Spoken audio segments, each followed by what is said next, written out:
And on that note, I guess that's pretty apropos for the game we're about to play.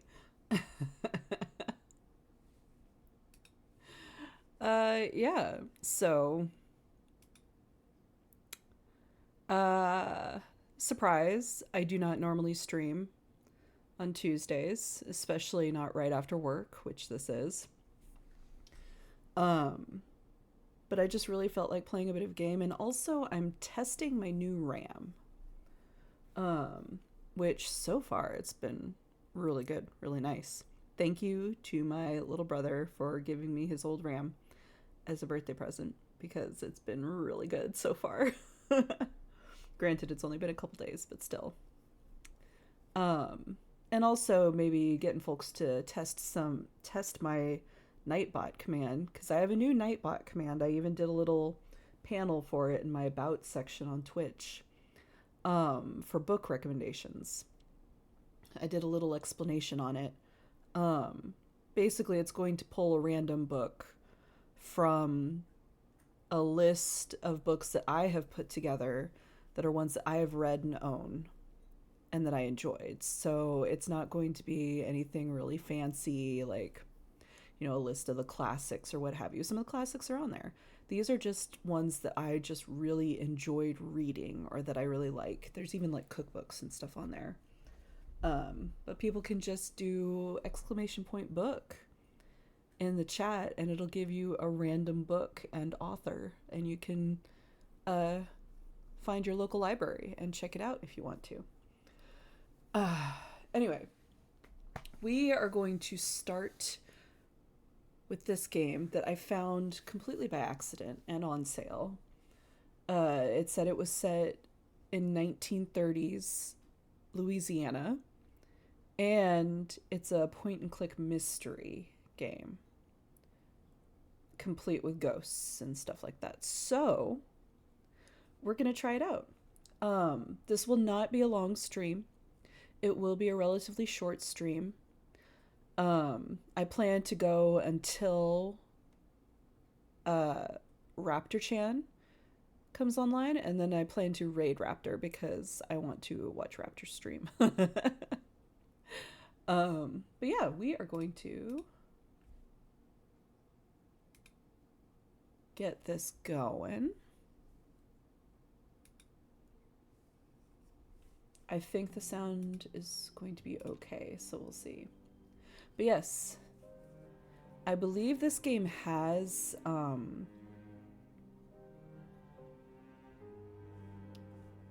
what's the word I'm looking for? Voice acting. That's what I was looking for. I believe it has voice acting. So, um, we shouldn't have to worry about reading too much. We'll see. All right. Let's hit the road, shall we? Figure out this stream. Not stream. Figure out this mystery. I mean, figure out the stream too, probably. Who knows? Double click, left click interact, right click examine. Oop. And double click is quick travel. Okay.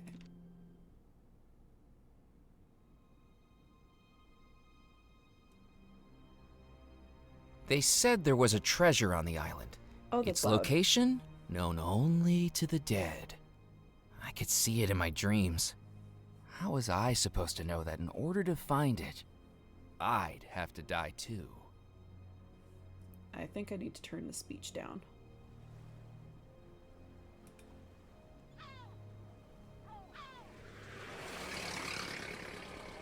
Ooh, this is very Scooby-Doo already, and I'm loving it. Oh, they've even got credits. I really, like, it's loud in my ears. I don't know if it's loud for y'all.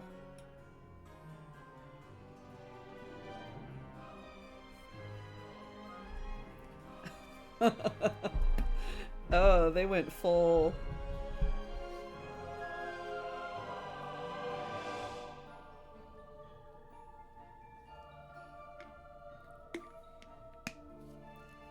I'm gonna have to turn sound down once we get into the full Hey, they've actually got actual artists credited. Well done. Clap, clap, clap.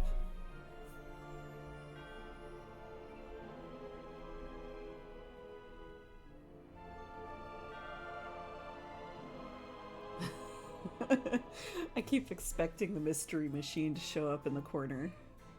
Hi, baby. I know. Mom is streaming at a really weird time. But it's the start of spring break, so Mama can stream more if she wants to. I get the feeling we're going to be dealing with a ghost bride at some point.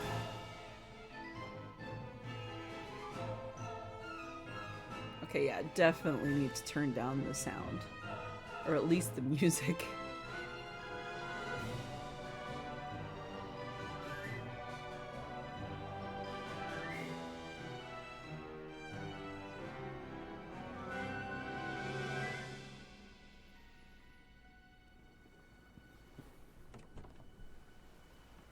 Well, I think you're a fool. Everyone on Devil's Rock knows what happened to that house. Over 30 years it stood empty now. Locals won't go near it. I say all it contains now is... There we go. Hold on a second. I'm sorry, dude. I'm sorry to interrupt you, but I really need to... Settings. Oh my gosh.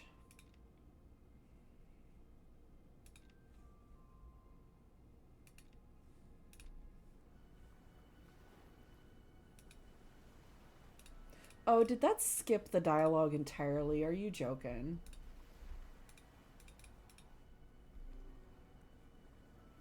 The taxi driver was the type to prefer payment. The taxi driver.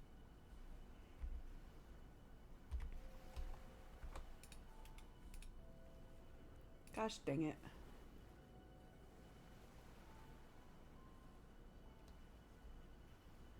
Maybe I should have just let him talk. Actually, can I just start a new game? Or load?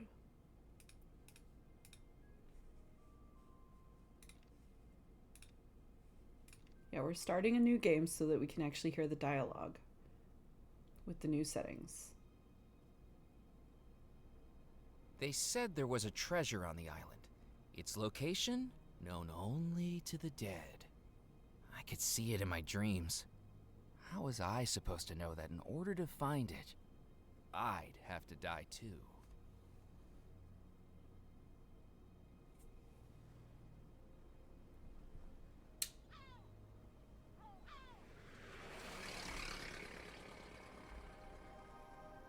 Okay. We'll see if we can skip the credits at least.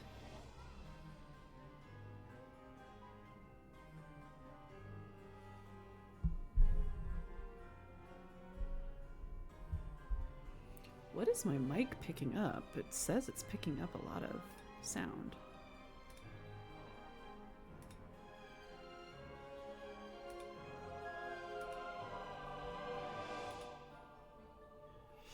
No, whatever works. And it looks like we have to do through the credits again. I'm sorry. Oh dear. But at least this time we'll get to listen to the entire chat. And hopefully the settings carried over.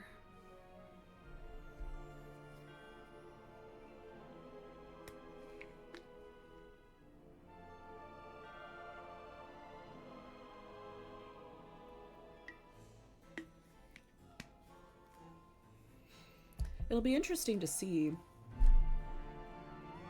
how Louisiana this ends up. For those watching who may not know, while I didn't grow up fully in the state because we were a military family that moved every 3 years, the entire side of my dad's family is born and bred Louisiana for multiple generations. And that's where my family is now.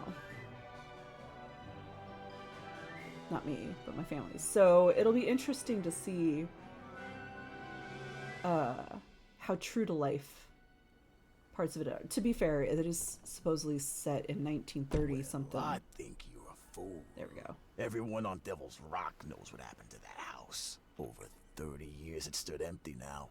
Locals won't go near it. I say all it contains now is dust, cobwebs, and bad luck.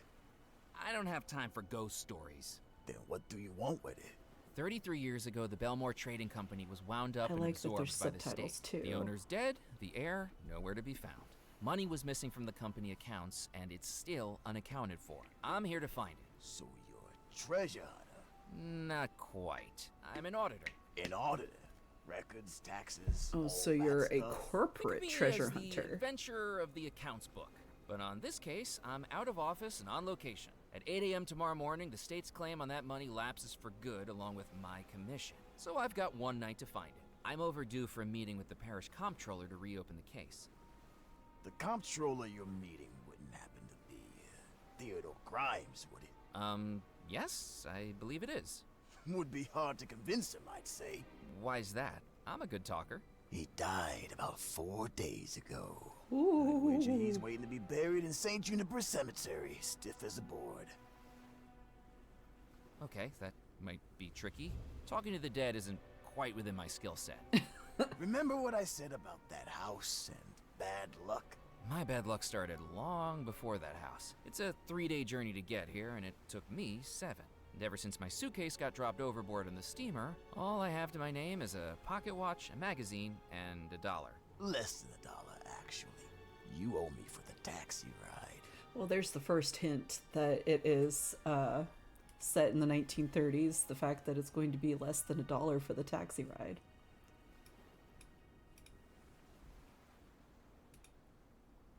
And here's your change. Didn't you say you'd take me into town? You can walk from here. No one with any sense would go further onto this island at night. And remember, the tide's coming in. Within the hour, you'll be cut off from the mainland until tomorrow. That suits me. I took the pocket watch out of my vest and clicked open the cover. I've got 13 hours to find $13 million. Unlucky for some, but if you're really dead set on it, here's a tip. Go find the Spirit Queen. The Spirit Queen? Who is that? I think you'll find you mean, what's that? Good luck, Murphy McAllen. Okay, I will say the taxi driver doesn't sound especially Louisiana. He sounds a bit like he was transplanted from like further up north. Of course there's a gator.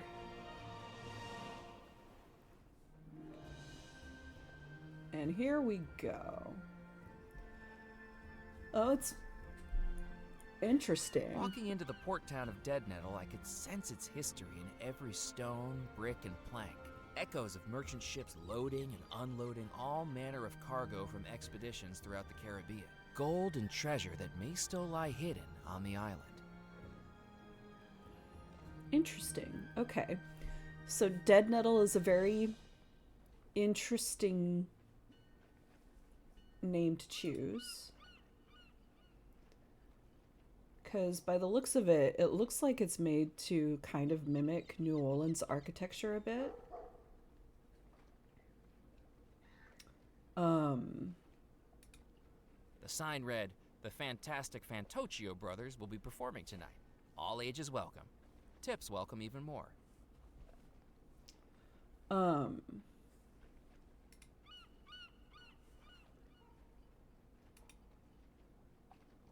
I had heard of the medical benefits of open-air night swimming. To my mind, the only medical benefit was diagnosing insanity in the people willing to do it. That's fair.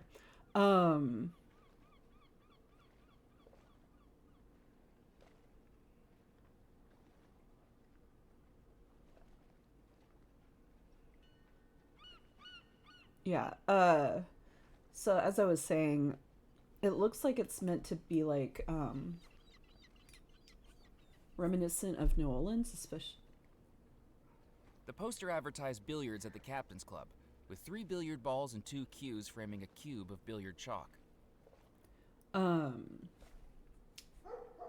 it's very interesting name to choose because usually that kind of port town would have more of a French Slap me with a paddle. It's a whopper. influence. Well, blast my barnacles. That's the third one tonight. These fish sure must have been spooked by something. He certainly sounds like he's Louisiana.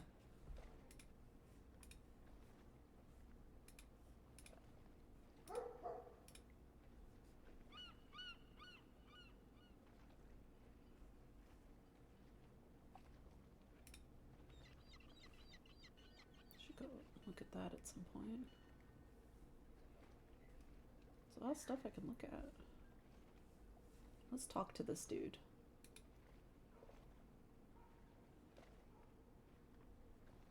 Are the fish biting? Not so well today, to tell the truth. That was the first nibble in hours. I'm near Kip's, by the way. I haven't seen you around here before. I'm here because I have a very important job on this island. A calling that only I can fulfill. Dark secrets that I need to uncover. Oh, you're a tourist. Now, why on earth would you choose Devil's Rock as a place to vacation? I must have done something to upset my travel agent. The name's Murphy McCallan. Nice to meet you, Mac. Not peckish, are you? You can help yourself to what I got here in my bucket if you like. Oh, thanks. My expectations of a local seafood delicacy quickly unraveled when I plunged my hands into what felt like lumpy jelly. Ugh! It was a handful of fish guts. Ha! That's the best bait you get around here. They smell pretty bad, but the critters on this island love them. Oh, that's Would good have to know. known they're good at suckering in tourists, too. What's life like What's in life Dead like Nettle? in Dead Nettle? Well, it's not the hustle and bustle it used to be, but it suits me just fine. The ships just don't come through Dead Nettle anymore.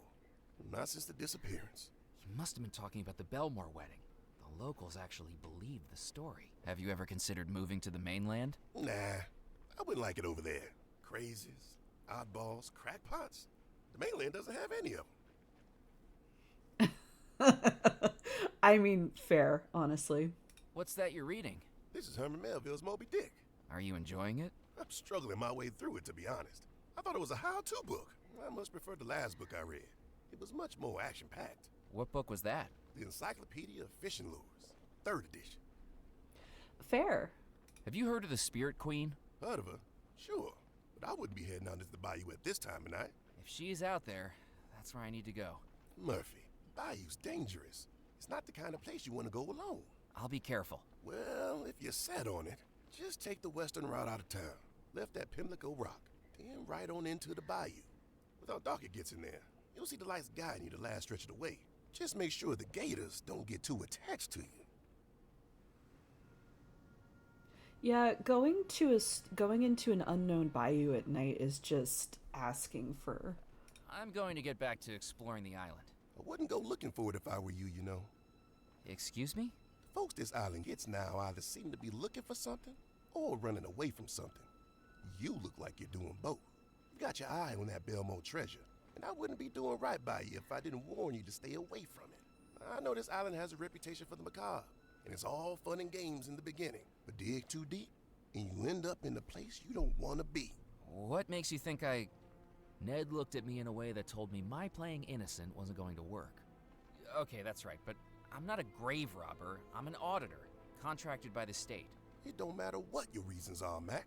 You need to be careful with that house. Us locals, we don't go anywhere near it. I appreciate the concern, but who can really say they've seen a ghost? I have, Murphy, and I'm not the only one. Ever since the disappearance, anyone brave or foolish enough to go up to their house has seen the same thing. You might say it was moonlight shimmering off dusty glass, the shadow of a tree branch, or a curtain blown by an unseen breeze. But deep down, we all know what we saw. What did you see? The Phantom. It's not something anyone will forget. Every poor soul who's seen the Phantom has been plagued by the most awful experience. Night after night of endless nightmares. Months of restless sleep. Just visions of faces. Evil faces. Laughing. It's like it can infect your dreams. Oh, that's not great. And who do you think the Phantom is? Or was? Nobody knows. But it must have been someone at that awful wedding. Someone who doesn't want to leave the house. Or doesn't want to let anyone in. I appreciate your concern, but I have a job to do. I don't think my boss would be too happy if I report back that ghosts and ghouls are what's standing in my way. You're not the first to come looking for the treasure, you know. But if I find it, I could be the last. Whether you find it or not, I hope that's true. For everyone's sake. Well, that's not Ned's great. talk of nightmares was the last thing I needed to be worried about. Even if it was a job, ever since I read about the Belmore treasure, all I could do was dream about finding it. That seems like a you issue, my dude. Did you actually, like...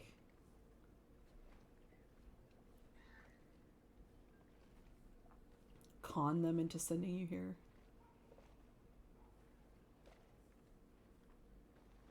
The fishing net was worn and useless. Using it would have been like trying to catch soup with a sieve.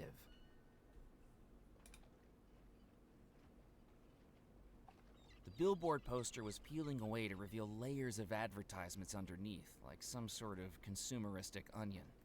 That is certainly a metaphor.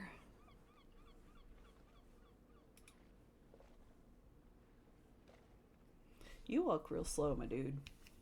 Maybe I'm just impatient, though. Of all of the papers pinned to the board, one article stood out to me. It showed the beaming face of a rotund fisherman on the docks with a headline declaring he'd just broken the island's heaviest catch record.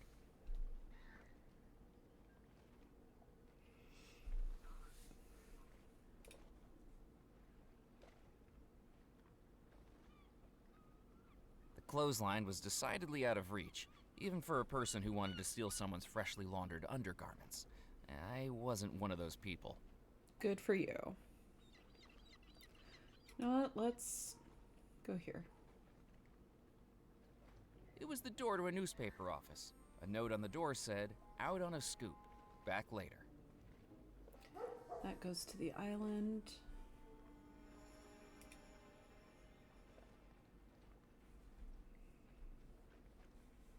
I think there's a couple of doors over this way that I could try. So we're supposed to be a small island off the Louisiana coast that is attached to the mainland, but only at low tide. I shook the gate, but it wasn't going to open. Down the passageway, I could make out a portion of an illuminated courtyard and the echoing trickle of a fountain. I think what's really throwing, because this does look like a Louisiana, little coastal Louisiana town, and maybe it's because it's supposed to be set on an island, but I think the name of it is throwing me off, because I kind of expect either a French name or a Native American name. Passageway.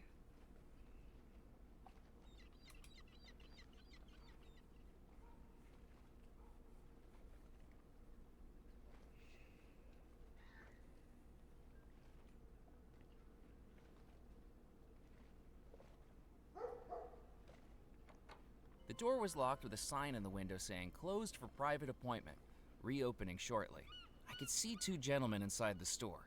A spindly man with a wiry mustache had his face pressed against a display cabinet, while a diminutive older gentleman tried desperately to pull him away. I'd seen similar behavior in Laurel and Hardy pictures. Oh no. Are we gonna have to deal with two bumbling detectives or something? Are we getting Laurel and Hardy instead of Scooby-Doo?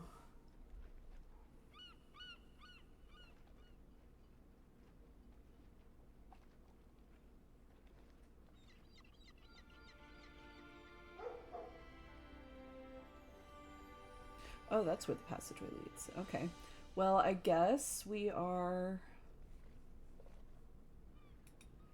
heading out to the island then.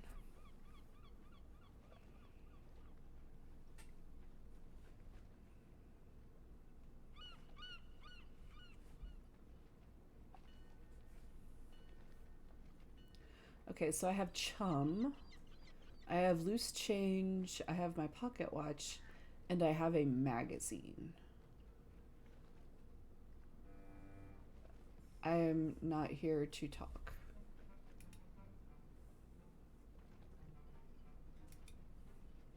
What do you think of this magazine? Is this what got you interested in the Belmo treasure? That's right. This is all I could find about it.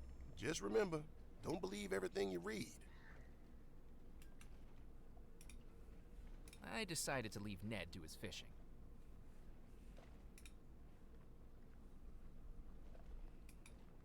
I guess we're going out onto the island. I think that was everything we could click on.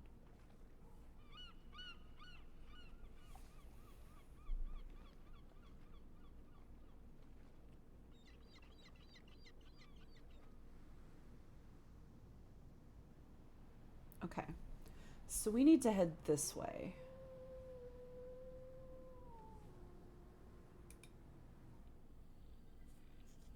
Or maybe we should have gone to the Causeway Beach first. Oh. After what felt like miles, the eerie darkness of the bayou gave way to the soft orange glow of a gas lamp. And beyond it, the last thing I expected to find in the heart of the swamp. That's the Spirit Queen. Hand-painted Okay. lettering on the side of a paddle wheel revealed the Spirit Queen wasn't a person, it was a riverboat. Its hull sagged, the wood swollen and split from years in the swamp. Peeling paint curled like dead skin. And what remained of its once grand decks now tilted and crooked. It looked like a wedding cake that had been left to rot.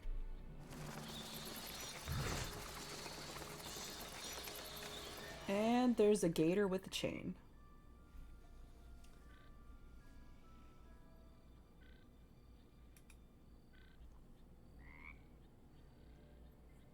As I took the shrunken head from the sign, it almost seemed to grin at me. Creepy. I'm not entirely sure I want that shrunken head, but apparently I can grab it. Okay then.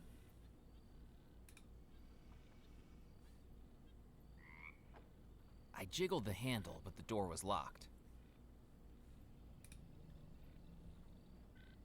I considered climbing the water tower, but I couldn't imagine what I'd find at the top other than stagnant, moldy water. And there was plenty of that in the bayou already.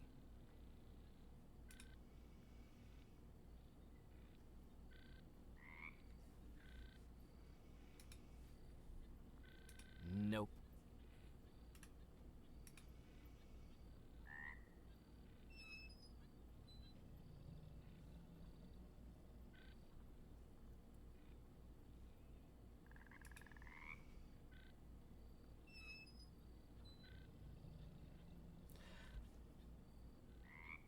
Is there a way to put the chum in that?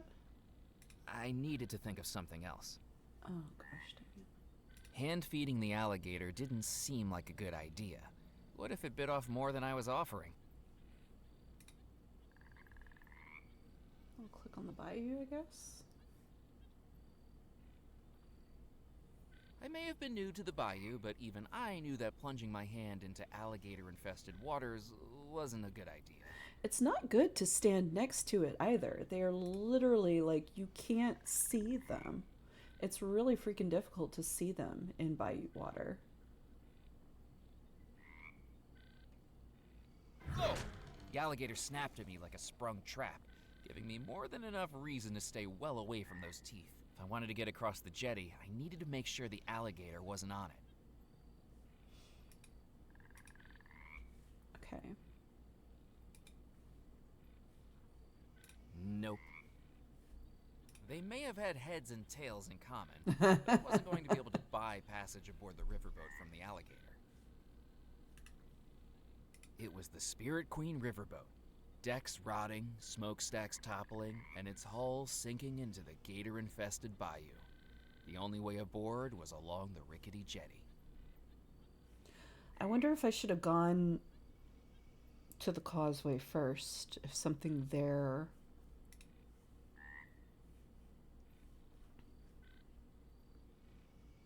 Oh, let's look in the window.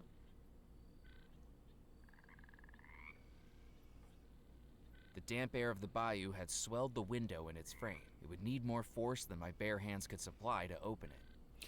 Oh, that's a mood, honestly.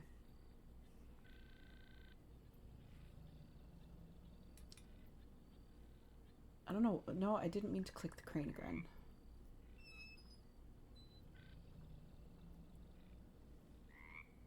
Okay, we need to do something with the crane. But I think I'm gonna go to the causeway. Hi, are you having zoomies? Is that what that is? I think I'm gonna go to the causeway. To the beach.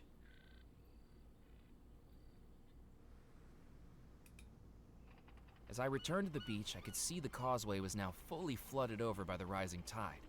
I was trapped here until dawn. Hello.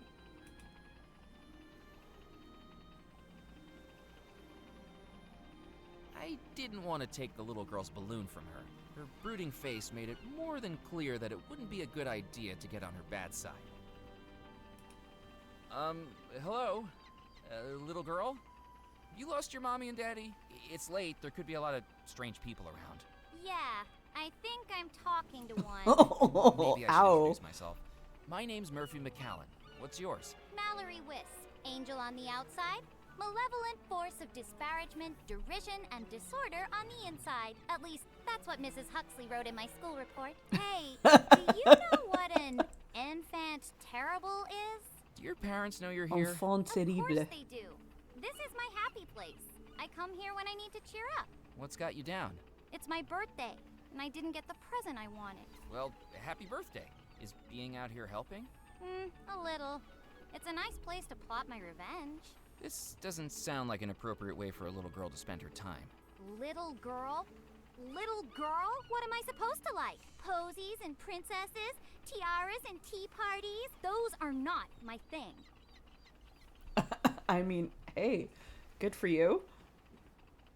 What present did you want for your birthday? What present did you want for your birthday? A doll? A doll? What's wrong with wanting a doll? Nothing. I just didn't expect it. It doesn't quite fit with your whole aura. I'm still a little girl. I don't have to defy all your stereotypes. Instead, I get this stupid tin boat. I know Sebastian's got something to do with it, too. He was all over the tin boat when I showed him my toy catalog from Mulligan's. Is he one of your friends? Not in a million years. You can see right through him.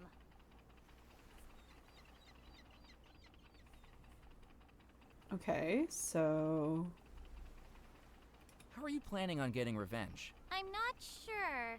Currently, I'm at the plotting and ruminating stage of my plan. What are you plotting and ruminating about? How things would be different if I was in charge of the world. We had a school project last week. What we want to be when we grow up. Mildred wanted to be a baker. Bobby wanted to be a firefighter. What did you want to be? Queen of the universe. I guess no one can accuse you of lacking ambition. Do you think you could fix the world's problems and make the world a better place if you were in charge? Oh, absolutely not. It would be far worse. My patience is worn so thin with all the idiots around me. I don't know if it would be wise for me to wield that much power. You to the dungeons! You to the torture room! It would be very cathartic for me, though. that's actually really funny.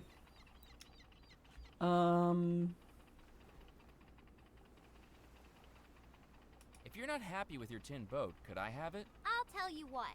I'll trade you my boat for your soul! I'm just kidding. Your soul can't be worth diddly squat. Oh, but I will ow. like a doll. Shouldn't you be heading home? I'm in trouble at home. Mrs. Huxley held me back for detention yesterday. Again. What did you do? I convinced 3/4 of the class to sign over their eternal souls to me in exchange for some jelly beans. Third graders are remarkably easy to manipulate with a bag of candy and a little peer pressure. Why did you do that? You've got to speculate to accumulate. Why did you want their souls? What use do you have for them? Just making sure I'm prepared. And that's just step 1. I didn't dare ask what she was preparing. I like for. her. Have you heard of the Spirit Queen? Look, if Maury put you up to this, you can tell him that I have no intention of going anywhere near his big, boring boat again. And anyway, those skulls look better with a little lipstick on them. I even made some cowrie necklaces for them, but nope, if we have a skeletal uprising, they're just going to have to maraud without being dolled up. And they'll have to take it up with Maury. Who's Moray? Nope, not falling for it. Do you like living on Devil's Rock? This island is cut off from society. an isolated microcosm of the dark and macabre. If I'm honest, it fits me quite nicely. Lots of places to explore, too, when I'm not banned from them. Where are you banned from? Where am I not? The Captain's Club wouldn't let me in after I declared a mutiny. The lady at the newspaper office kicked me out when I tried selling stories about a zombie uprising. The witch doctor in the bayou threatened to hex me if I didn't stop sneaking on board and borrowing his toys. And the gravedigger banned me from the cemetery when I played a teensy little practical joke. What did you do? I convinced him the stiff he'd buried was still alive.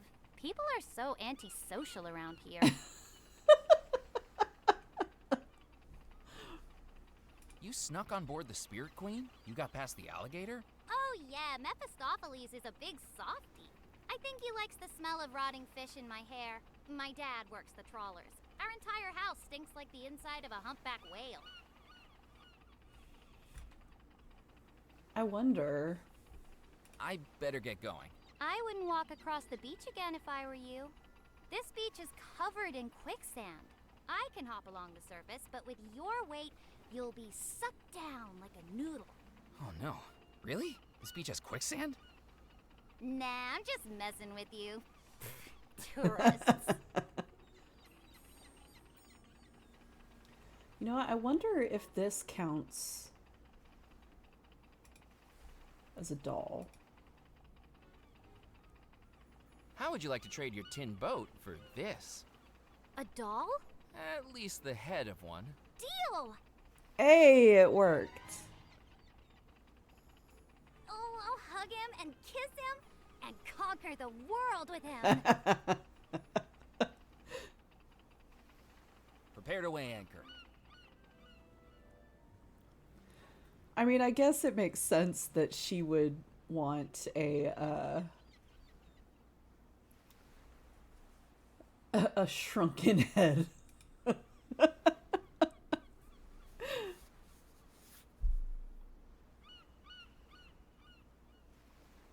I wonder if I can get the command to work. Hold on, I'm going to try something here. Just as a show of this new command.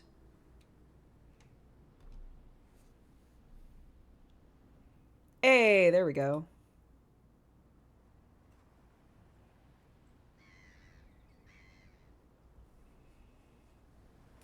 There's not a lot of... There's no quotation marks around the title or anything because it messed with the coding. But hey, it works. Okay, let's go to the Spirit Queen. Oh, hello.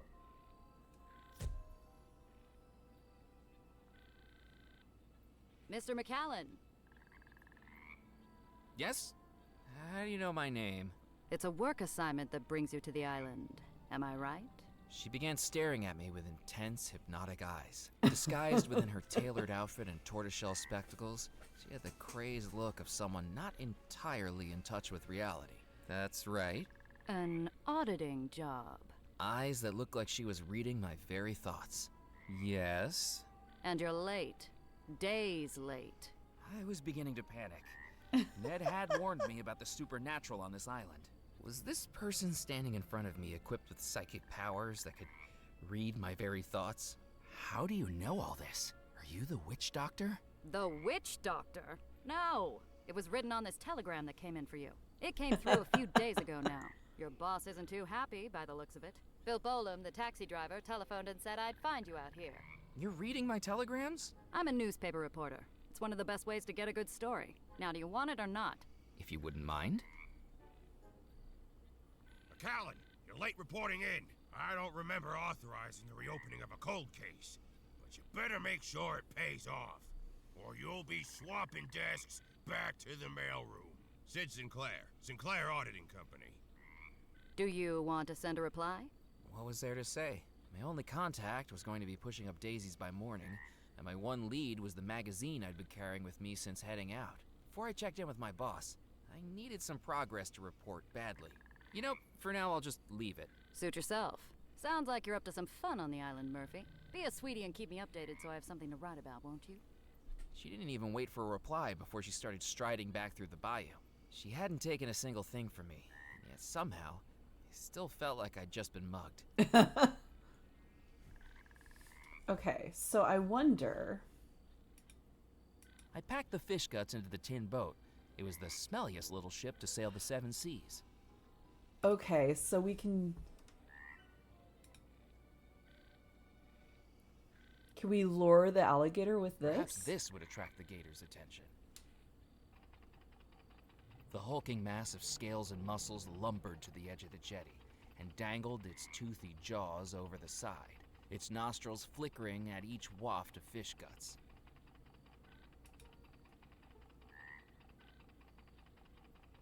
Now do we do the crane?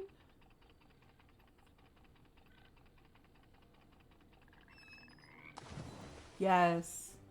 I'm sorry, Gator. With a splash that would be the envy of any cannonballing kid at a pool party, the irritable reptile disappeared into the murky bayou. I just hoped it didn't hold a grudge. That's going to be coming up later, I'm sure. And I just got an achievement called See You Later, Alligator, because of course I did. Alright. Taxidermied fish. The taxidermied fish looked like it was barely hanging on to the rotting wooden frame. Deciding it would be better coming with me, I picked it up. And in doing so, tore a long hole in its previously stitched up seam.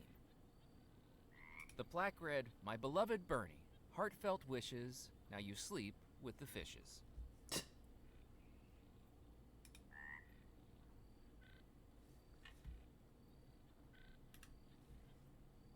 It was the taxidermied fish I'd taken from the riverboat, with a ripped seam opening up to the stuffing inside. Well, that's probably going to come in handy later, I'm sure.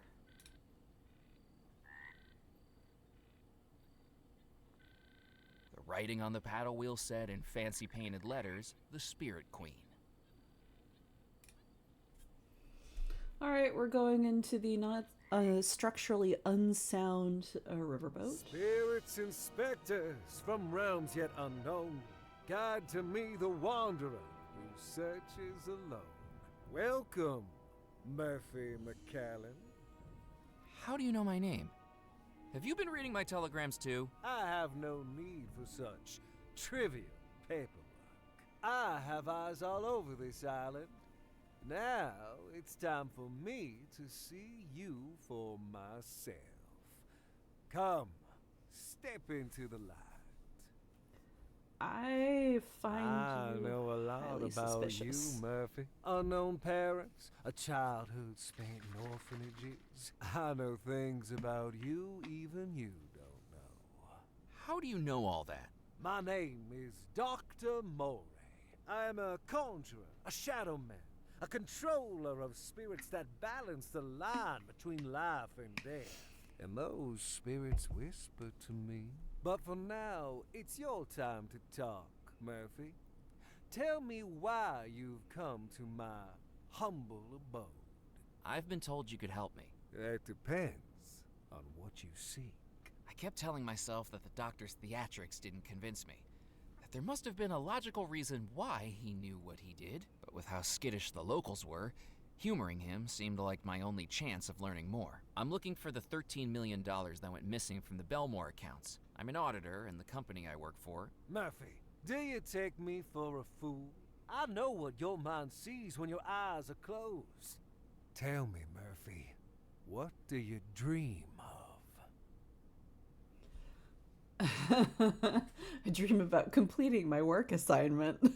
I dream about finding lost treasure. I dream about completing my work assignment. I see that spirit within you, hungering for more than an auditor's life. And I know you've dreamed about that treasure every night since you first read the story. Tell me I'm not right. It's like the treasure is calling out for me to find it. Many have sought the lost treasure of Belmore Manor. All have failed. Some, it is said, have perished in the process. Do you know what happened at Belmore Manor all those years ago? The ghost story? I've read it, but I don't know how much of it is really true. All of it.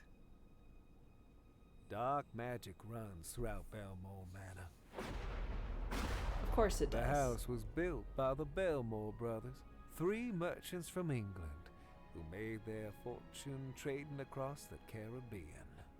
Xavier Belmore, an explorer, Yardley Belmore, an actor, and Cecil Belmore, a scientist. Their parents dead for many years, they each loved and cared for their young sister, Abigail. Abigail met a young sailor who worked aboard her brother's ships, and in less than a year, he proposed. The engagement was a scandal. Despite having the pick of any eligible bachelor in high society, her hand and her share of the Belmore fortune was to go to a commoner. Because of their unconditional love for their young sister, the Belmore brothers sanctioned the union. But people began to wonder if Abigail was being locked into marriage, whether by blackmail or black magic. The 3 proud brothers planned a grand Pretty wedding, sure it was but just a in bunch the of months people being leading up to jealous. it, one by one, each of the brothers was lost, presumed dead. And yet the wedding was still to go ahead. And with Abigail set to inherit the entire Belmore fortune once she came of age, people began to wonder whether the sailor was not a perpetrator, but a pawn. On the morning of the wedding, Abigail summoned the sailor to her chambers. "I don't love you," Abigail declared. "I never loved you." And before the guests gathered in the house, Abigail declared that she would marry another on that same evening.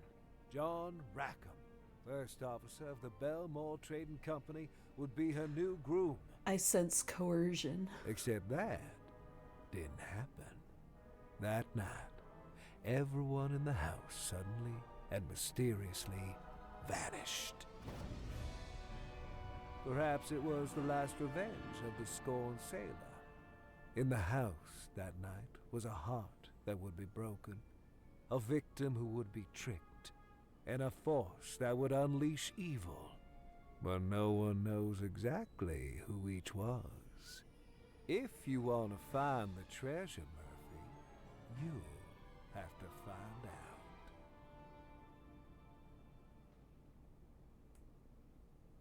You're telling me that all of that actually happened? And so much more, Murphy. Mysteries you have yet to uncover. Dr. Morey's performance was gripping, but it seemed like something out of the vaudeville shows I'd snuck into as a teenager. Grifters peddling magic spells, fortune-telling, and miracle elixirs. At least that's what I tried to tell myself. And the treasure, is that real too? It is as real as you are, Murphy. And someone went to a lot of trouble hiding it. Can you help me find it? I can. If you can prove your dedication to the search, I will need you to retrieve something from inside the house. A small leather pouch called a gree-gree still lies inside Abigail Belmore's bedroom. We will need it if I'm Oh, to they help going you. full into the... We'll get you inside. Oh, that's a floating key. You're not gonna pull a rabbit out of your hat for your next trick, are you? I do not do tricks, Murphy McCallan. You'll soon learn this. The Belmore estate lies at the end of the northeastern peninsula of Devil's Rock. Find that gree-gree and bring it back to me. Okay, I'm choosing to believe that he's just a very light-skinned African I'll American. be here when you return. And Because Murphy, this ghost story, now it's your story too.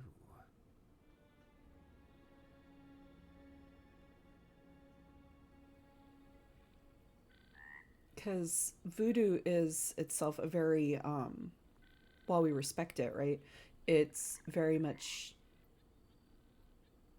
rooted in African tradition, and you don't mess with it. So I'm choosing, I think he's supposed to be Okay.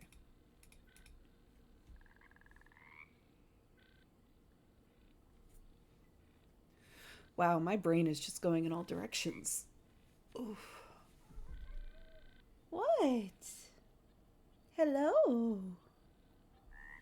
Oh my goodness. Okay. So we need to go. Actually, let's go back to the town real quick. See if there's anything new there. And then we'll go to the house. Or maybe go to the house first? I'm not sure.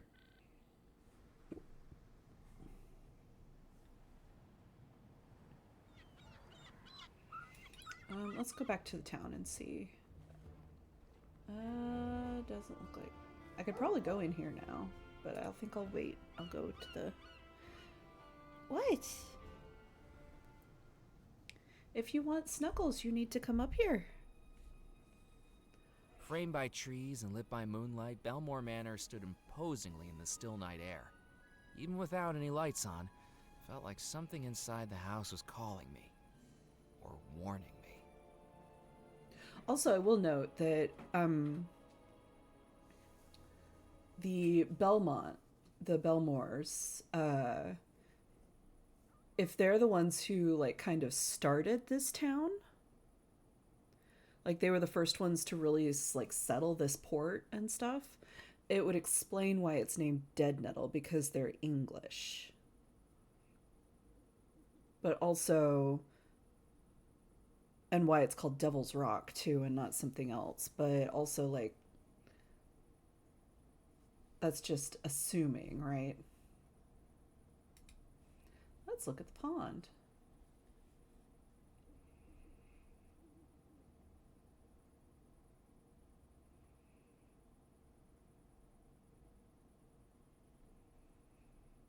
How much you want to bet a gator's I going considered wading into the pond, water up to my waist, squelching my way through the reeds and mud, past frogs, bugs, and water snakes. Then I realized I had absolutely no reason to do that. There's your intrusive thoughts, Murphy. From the outside, I couldn't spot any clues to the location of the Belmore treasure. There's nothing else to click.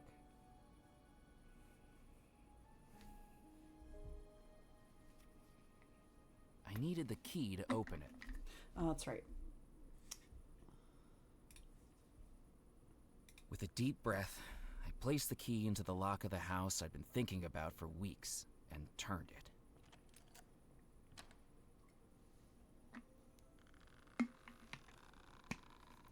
The art and animations are so good, like the doors opening and everything. Hello? You can tell I it's don't know if hand-drawn. I expected a reply, but with only an echo in response, it seemed like nobody was home. I hope that was just the wind. Oh, dear.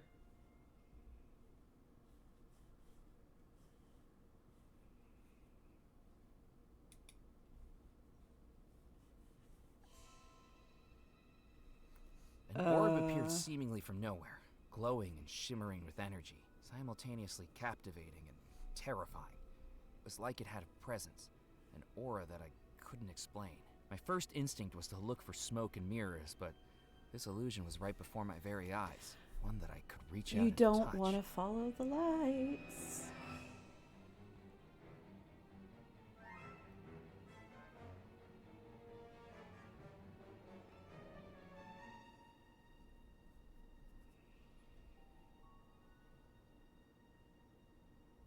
Apparently, I'm following the light. It was a painting of Abigail Belmore, hauntingly beautiful.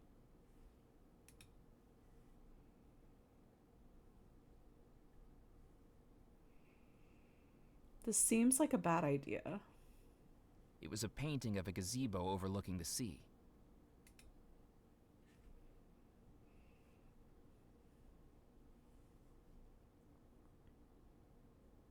Without a flue, the fireplace seemed entirely decorative, and yet, standing in front of it, I could feel a breeze. That's probably a secret door.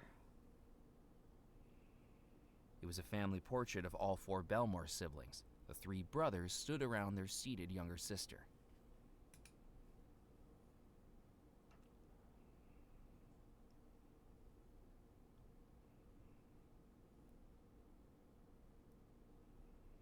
The 2 sea deities stared at me with disapproving eyes. I didn't know what I could have done to disappoint a statue. I guess we're following the light.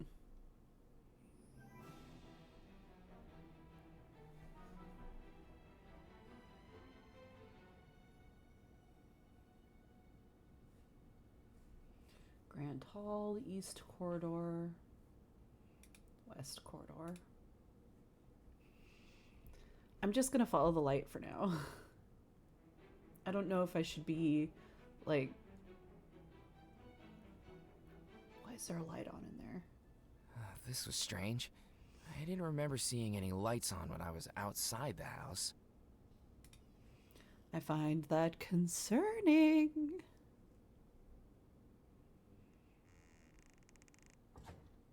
Walking into the room, I realized it must have been Abigail's bedroom. I was in the right place. Somewhere in this room was the Gree-Gree, and I needed to find it.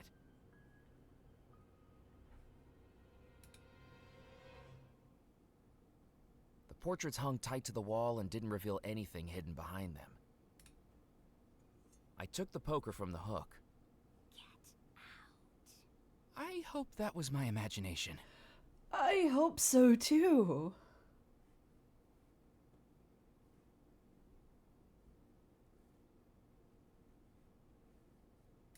Lighting the fire may have warmed the room, but it couldn't take away the chill I felt standing there. It's probably in the ash pan because I can see something sparkling, but... I couldn't see anything special about the phonograph's reflection. Which implies... It was best to leave the vase where it was. Things. The music box was locked with no visible keyhole, but a distinctive indent on the front looked like it might be the mechanism to open it, if I had the right key.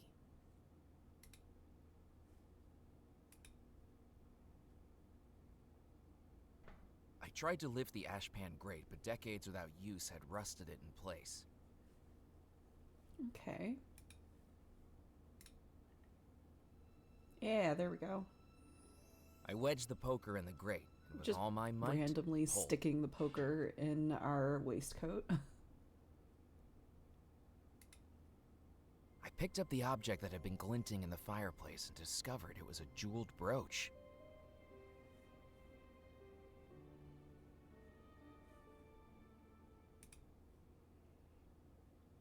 Bet you that opens the box.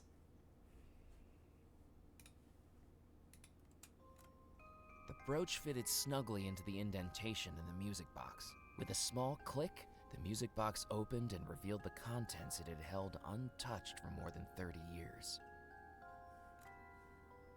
The small leather bag was just as the witch doctor had described. It was hard to imagine what could be so important about it.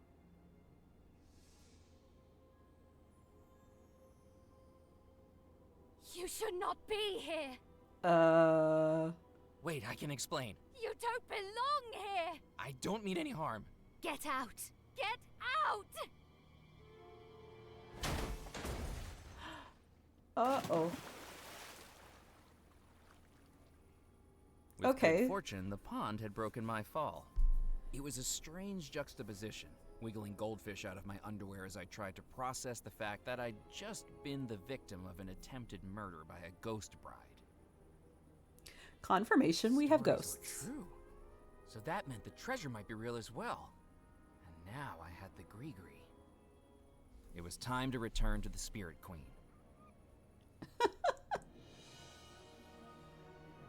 Murphy, did you find it? I saw her. I saw the bride.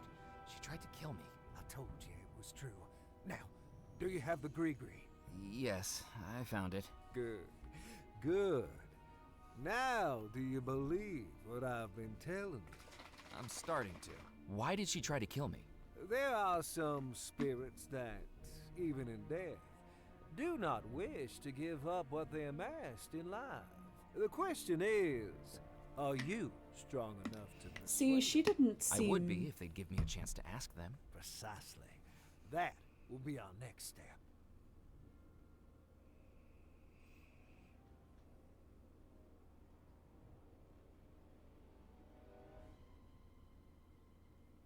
A manuscript for a voodoo spell?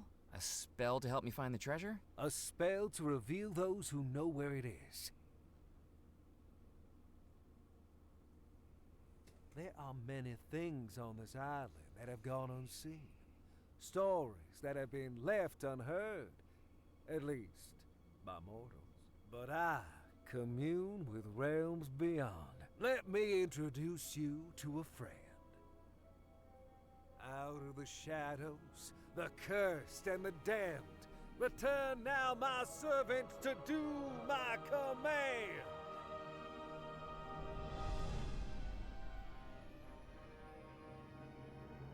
I have returned to you, Master. Loa, this gentleman wishes to find the lost treasure of Belmore Manor. Tell him how this can be done. Only inhabitants of the house know where the treasure lies. Their spirits still within its walls, trapped between life and death. To ask them, those spirits must be pulled back to the mortal realm. And that is what our spell will do, Murphy. A summoning spell to unveil the ghost trapped within the house. 7 ingredients place inside, tie closed and then unseal. Within the focus what may hide, this spell will soon reveal. Once you've collected all 7, we can summon the ghosts of Belmore Manor. Once we've summoned the ghosts, we can ask them exactly where the treasure was hidden. You have served me, Loa. Be gone.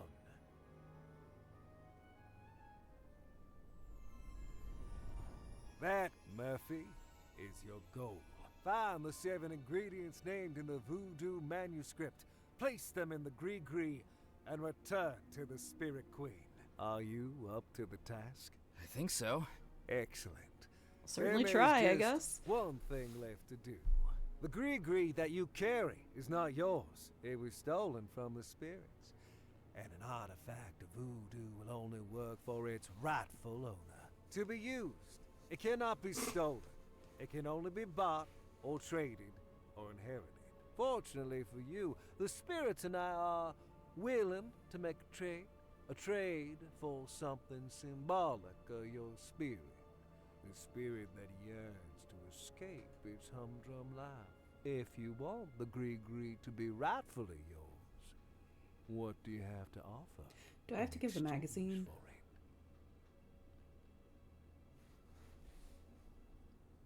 How much you want to bet? It's probably the magazine. Would the spirits trade the Gree-Gree for this? I know far more about the house than what is on that fish wrap, Murphy McCallan. Okay. A taxidermy. Would the spirits fish. trade the Gree-Gree for this? This is no Mardi Gras fish fry, Murphy McCallan.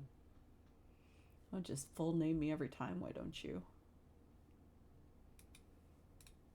Would the spirits trade the Gree-Gree for this? A valuable brooch indeed. But I seek something that represents you. Do I have to give him the pocket watch?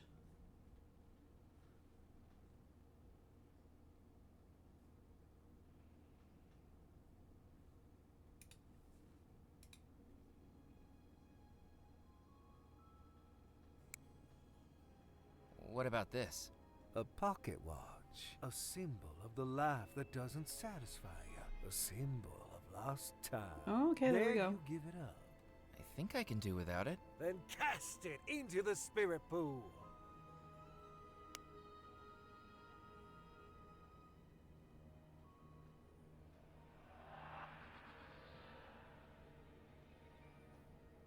The spirits have deemed it a satisfactory trade. The Gree-Gree and its powers are now rightfully yours to wield. You are ready Okay. now, Murphy. Head out to the island and retrieve the ingredients we need. Then I will show you the final step of the spell. How am I going to find what I need? Everything I've ever needed for my voodoo spells, I've found here.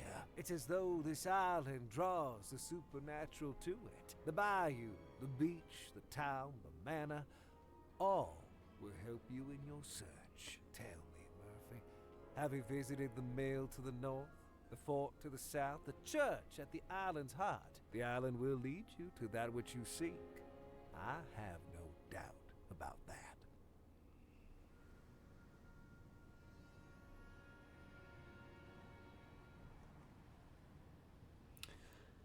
Okay, well, that's good to know. How are the ghosts trapped within Belmore Manor? The explosion is what sealed their fate. They exist now only as spirits, the form they should take in the spirit realm, and yet they remain here in the mortal realm. The ghosts are trapped in that house, unseen, unheard, and unable to interact with the world around them. This spell will change that. How is the bride able to attack me when she's supposedly unseen and unheard? Voodoo works best when attuned to emotion, and the strongest of those emotions can sometimes push beyond the known limits. She must have been very angry with you. If I summon the spirits of the house, won't I also summon the bride again? Very true, Murphy. Best be a little more persuasive this time. Look, if I was the bride, I'd be mad too if a random guy came into my bedroom. What was the explosion that caused everyone to disappear? It was a tearing in the very threshold between life and death, a chain reaction of spirit energy suddenly unleashed by the most violent of emotions. Just as the bride's anger allowed her to manifest in front of you this very evening, think of the rage that must have caused an entire household to explode and vanish. Who is the creature that you talked to? That is my Loa, the Loa of the mysteries, the invisibles, the messengers. Is it a ghost? No, they are the intermediaries between humans and the supernatural. There are two planes of existence, Murphy, the mortal realm and the spirit realm. I kind of wonder Loa if they can had move between them both. actual voodoo With my practitioners like powers, I can consult command on them this. when they do. How did you learn voodoo? I have always been adept with the mystic arts. Just as you dream of treasure, Murphy, I dream of power. I came to Devil's Rock many years ago, drawn by its voodoo energy. And no sooner than I arrived, the spirit realm began to reveal itself to me, pleading for me to be its master. I'm a little suspicious of this guy. I'll be real honest with you. He's real sus. Why is this island such a focus And it's not because of the voodoo voodoo, energy? it's because he's not I suspect the native answer to to that here. question already lies in what you're seeking.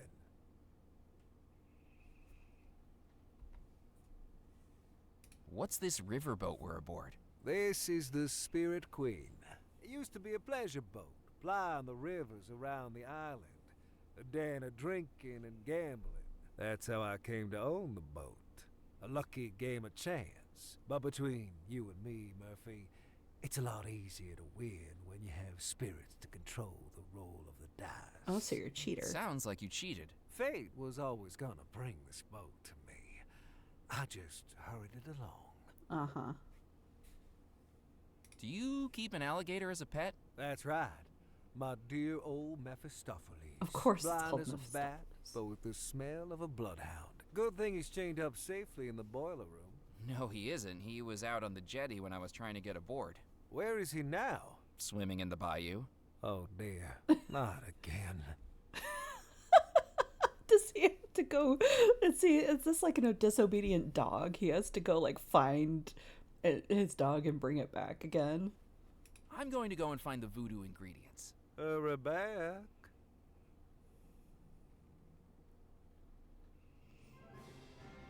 Hey, that was the end of the prologue.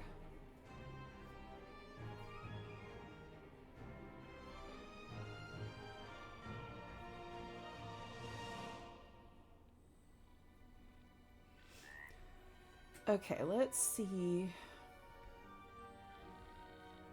Is there anything new?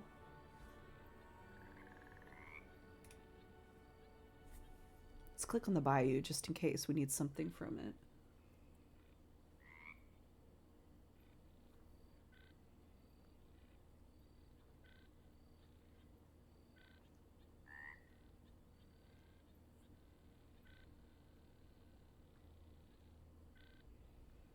I may have been new to the bayou, but even I knew that plunging my hand into alligator-infested okay. waters wasn't a good idea.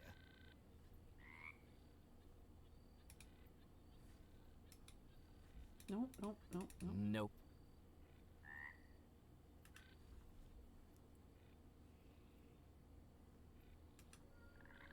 Ah, there we go. So we need a bone fragment, coffin nails. That's probably going to be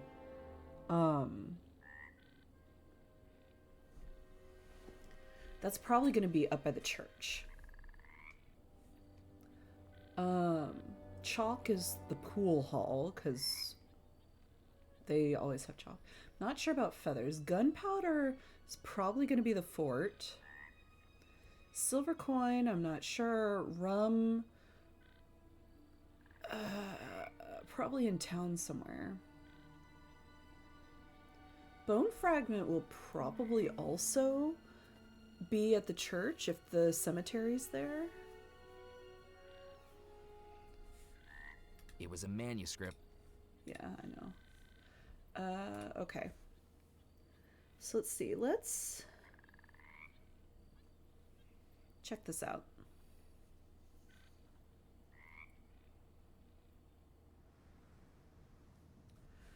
All right. So let's go to Dead Nettle. And see, now we can go into billiards.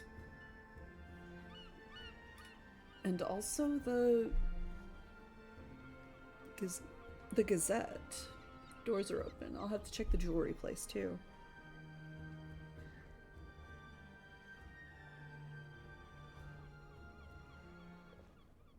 Murphy McCallan, so you're still here. What have you been up to? Anything newsworthy? That's none of your business. Don't think I've forgotten your trick with the telegram. Hey, it's nothing personal. Your business is my business, and my business is news. I'm Evelyn Stoker, editor of the Juniper Parish Gazette. No misdeed left unshared, no drama left unmonetized. They got that right at least. It's parish Come on, and not county. work with me here, McCallan. I need something juicy. Committed any crimes? Uncovered any affairs? Any deep, personal secrets to reveal? The honest-to-God truth? No. I need a good story. I can't let something minor like the truth stand in the way of that.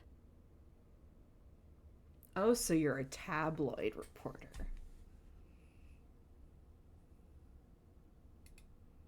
I picked up the scissors. With her stunt at the bayou, I figured she owed me one.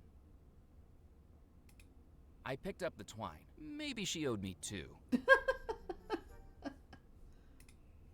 Don't even think about it. The spring on that printing press looks like it's going to blow at any moment. That's good to know, I guess. I didn't want to get ink all over me trying to carry the canister around. There was no way I was going to get past the newspaper editor to get it. Besides, I didn't know how to operate it. Yes? Hi. Did you know Comptroller Grimes? How could I forget him? The guy was a walking, talking migraine generator. Oof. Surely you shouldn't speak at the dead like that. Why not? I spoke plenty worse about him when he was alive. Anyway, I'm sure everything happens for a reason. And hopefully that reason is to increase my circulation numbers. Everything's connected, you know? Have you ever heard of the butterfly effect? I suspect it works for moths, too, because I can never get the damn things out of here. Some people say that if a man breaks wind in Alabama, it can cause a hurricane in Fiji. I think I shared a train car with that guy on my way here. What are you working on? One of the most romantic articles this newspaper's ever seen. Francois Fogg, Dead Nettle's local pharmacist, is reuniting with his long-lost love after 14 years apart, thanks to this newspaper's personal ads column. What a lovely story. That's right. She mailed in a letter she wanted printed. Her former sweetheart saw it, and now they're on track to see each other again. Eventually. Eventually? Well, that's a bit of an administrative issue. In the letter we received, she told him to meet her in her Texas hometown of Magnolia. Due to a tiny typesetting error, he's now on a 6-week voyage to Mongolia. But doesn't it warm your heart how far people will go for love? Don't you have more interesting stories to write about? The crackpots this island calls a population wouldn't know something interesting if they paid for it. Which they hardly do. Believe me, I've tried to get juicier stories. Scouring the island, doorstop interviews, hiding under windows. You eavesdrop on people through their windows? It's called investigative reporting. It's called being paparazzi. I'm doing some research on the treasure of Belmore Manor. Have you found it? Well, no, not yet. I've just started looking. Then don't waste my time. Come back when you've got the goods. Have you ever written an article on the disappearance at Belmore Manor? What a waste of column inches. Leave it. That's my advice. There's no story in it. No story? Not one that anyone would believe. And I've got advertisers breathing down my neck. What do you think went on? Practically everyone on this island thinks there was some kind of sorcery involved. No one is looking at the reality. If I write up my research, no one on the island will believe me. If I write their wackadoodle theories, I'll be laughed out of the industry. You can tell me what you've uncovered about Belmore Manor. Trust me, at this point, few things would surprise me. I heard the Belmore Trading Company was losing revenue.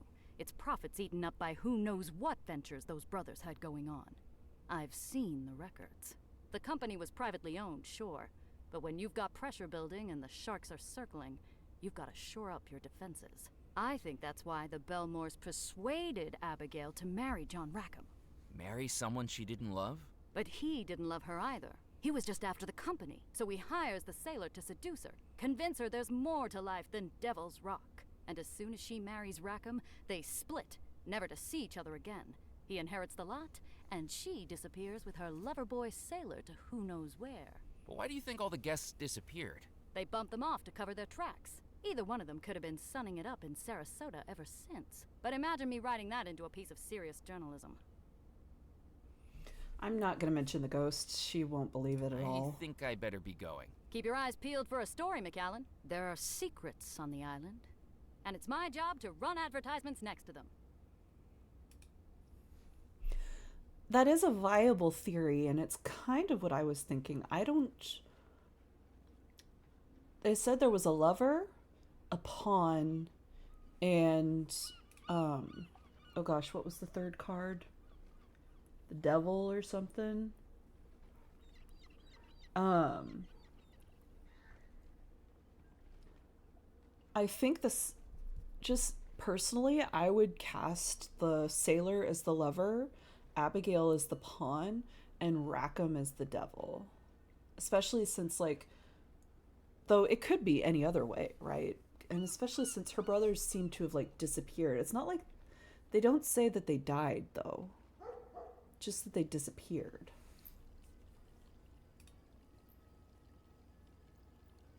There was nothing in the fountain except a rim of moss and dirt that made it look like a stained toilet. Good evening. He looked past me like I was invisible, as though if he ignored me hard enough, there was a chance I'd disappear. I said good evening? I'm sorry. I didn't realize you were talking to me. There's no one else here. Wishful thinking on my part. Have you taken a wrong turn, sir? I'm just having a look around. Well, make it a quick one, and I shall need to know your name. Murphy McAllen, and who do I have the pleasure of speaking to? My name is Felix Greer, maitre d', bartender, and acting manager of the Captain's Club. When Mr. Perkins has the night off. What is this place? This, sir, is the Captain's Club, a private members club for current and retired sea and riverboat captains. We are highly exclusive. Are you a captain? He asked with a smugness that told me he already knew the answer. I thought not. Then may I recommend a swift exit? You'll find a convenient egress to your starboard side. So I have to If you find a like, way I in can here to give you a get the good chalk. swift How much kick you want in to the right bet? direction, sir. And don't feel a need to stop walking until your ankles get soggy. Wow, my dude. What makes you think I'm not a captain? For one thing, you lack the grizzle, the crustiness, the essential R of a captain. How do I get those? Years of exposure to saltwater and a sullen, uncooperative crew, I should think. Do you even have a boat? Actually, I did have one earlier this evening, but an alligator fell on it. Admittedly, it was only 3 inches long. It isn't the size that matters, sir. It's the motion of the ocean. Tell me, Have you ever captained a three-rigger through a tropical typhoon? Have you ever run the rapids of the Mississippi without hitting a single reef? Wind in your sails? Fire in your furnace? Waves beneath your keel? Have you? Well, it's a little My dude, you complicated. sound like a In what fanboy. way? I get seasick. Is there any way to prove I'm a captain? You might show me your captain's license. As I'm sure you know, the state of Louisiana requires all captains of both river and sea to carry one. But don't try to foist off a fake on me. Last week, we had someone present a license with a photograph distinctly unlike their contemporary appearance. The photograph was clearly of someone a good deal older than them, with more facial hair, and most importantly, one less eye. You know, I quite like being out at sea. Oh, really, sir? Bobbing along the ocean waves, up and down, like one of those roller coasters at Luna Land. Up and down. Are you trying to make poor guy seasick? Down. If sir would please be quiet. Else I expect there'll be a few waves of something coming out of my mouth any moment. Is the club busy tonight? Well, we haven't opened yet, but if it's like last week, it'll be quite the lively soiree. I could barely keep up. The members here like to have a good time? That's right, sir. Both of them. This town sure isn't what it used to Only be. two. How much you want to bet it was the Laurel and Hardy folks and the What's other? happened to Dead Nettle?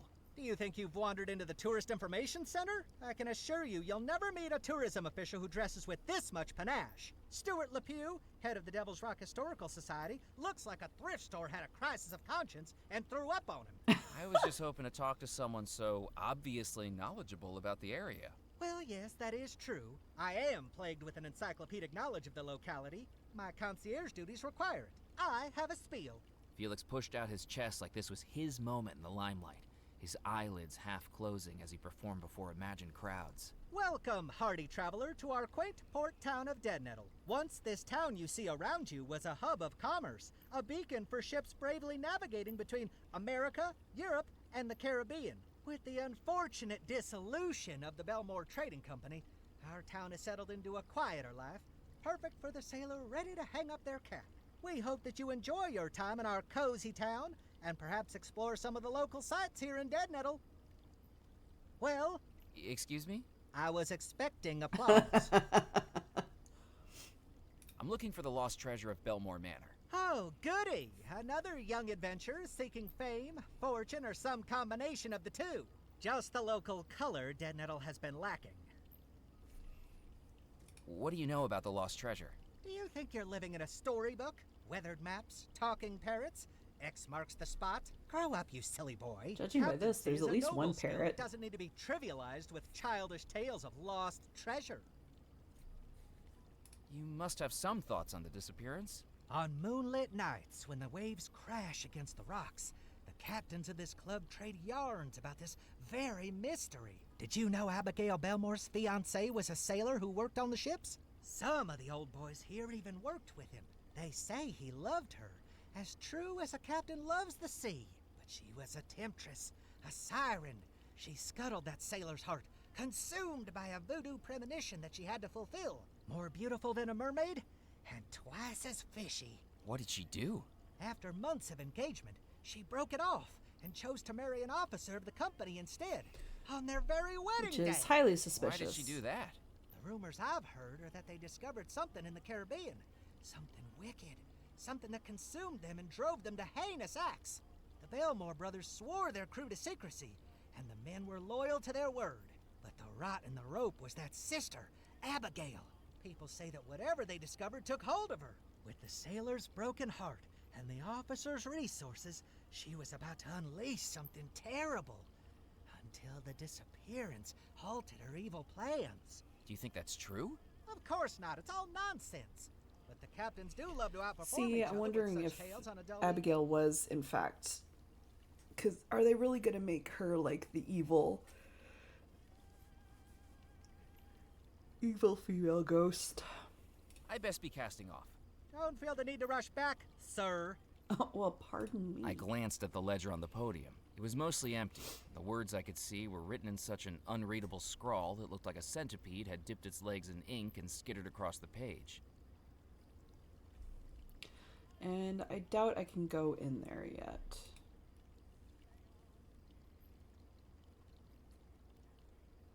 You can't go up there. It's for members only.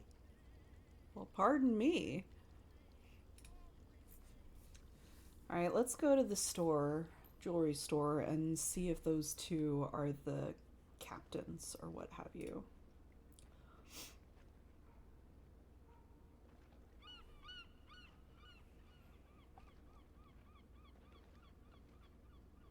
So I think we'll have to go up there at some point. Yeah, because we can go in there now.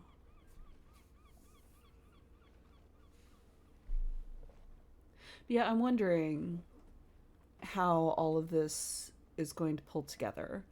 Because there's a lot of old folklore stories about the female ghosts and the evil female ghosts in particular. But I don't know if they're going second to... customer of the night. I don't know if I can handle such a rush. Welcome, young man, to Doubloon's Jewelry. Oh, the riches to fill your breeches.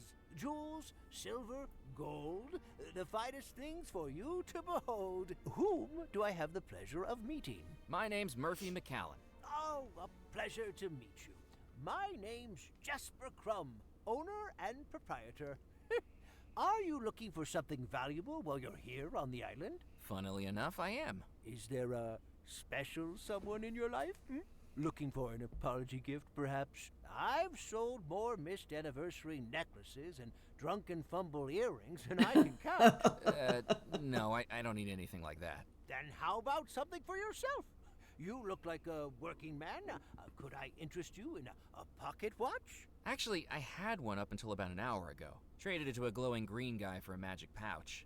As the words left my lips, I realized I sounded like a character from Jack and the Beanstalk.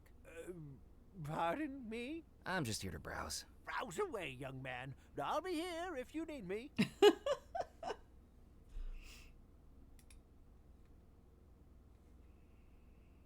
was no way I could carry a fishbowl full of water and a live goldfish around with me.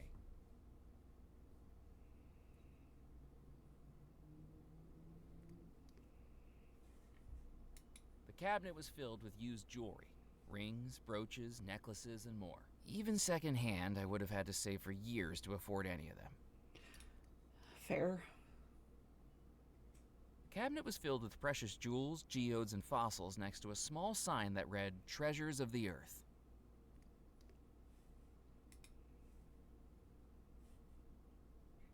The cabinet proudly displayed all manner of gold and silver creations, watches, necklaces, pendants, and more, all made in-house by the jeweler. I inspected the carving. Its woodworm-dotted surface and water-stained edges suggested it had once been much more than a decorative piece in a jewelry store. Probably from a ship. There was no reason to use the microscope without something to magnify. While the microscope was meant for jewelry, I was confident I'd already revealed this brooch's secrets.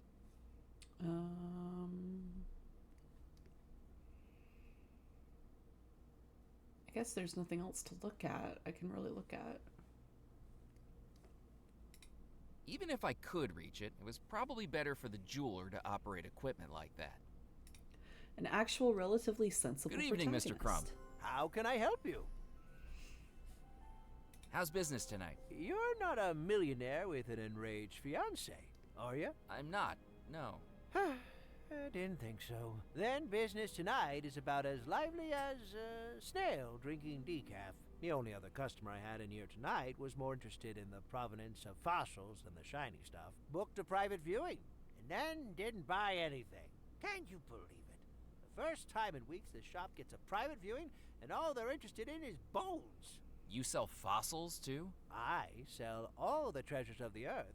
If it's under the ground and I can sell it, I'm interested. I That's hear fair. Burke and Hare had the same philosophy.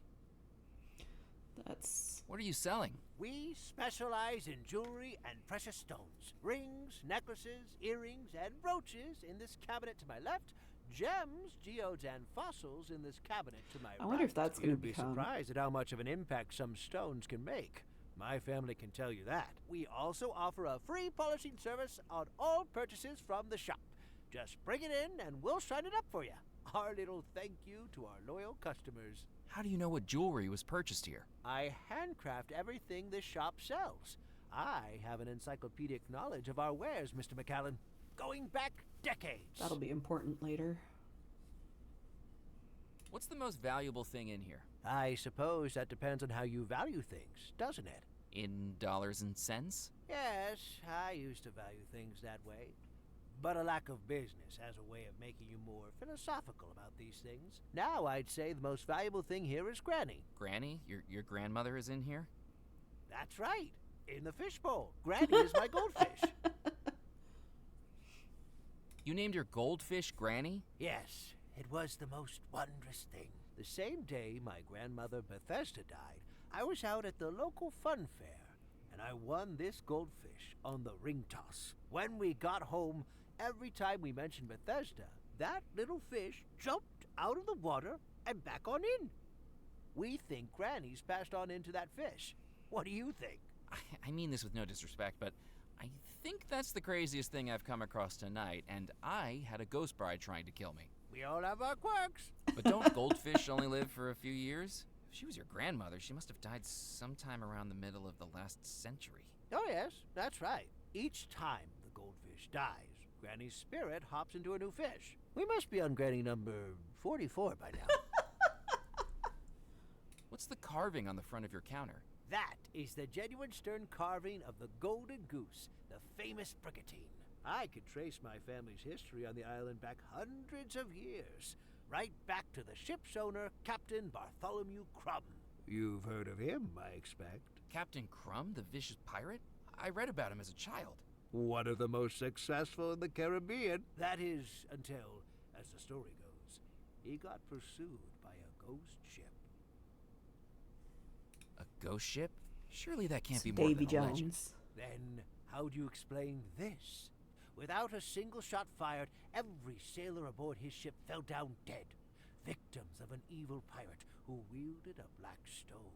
Captain Crumb was the sole survivor. He escaped undetected in a rowboat, and after days at sea, made it to this very island. After that, he never went to sea again. Instead, he set up this shop with the one chest of jewels he'd managed to carry away. Some of the gems you see around here still date back to that final hoard. A black stone killed the crew? Well, so the story goes. I suppose it explains my family's obsession. Not just the gold and jewels that tempt us, but the wicked stones that threaten us.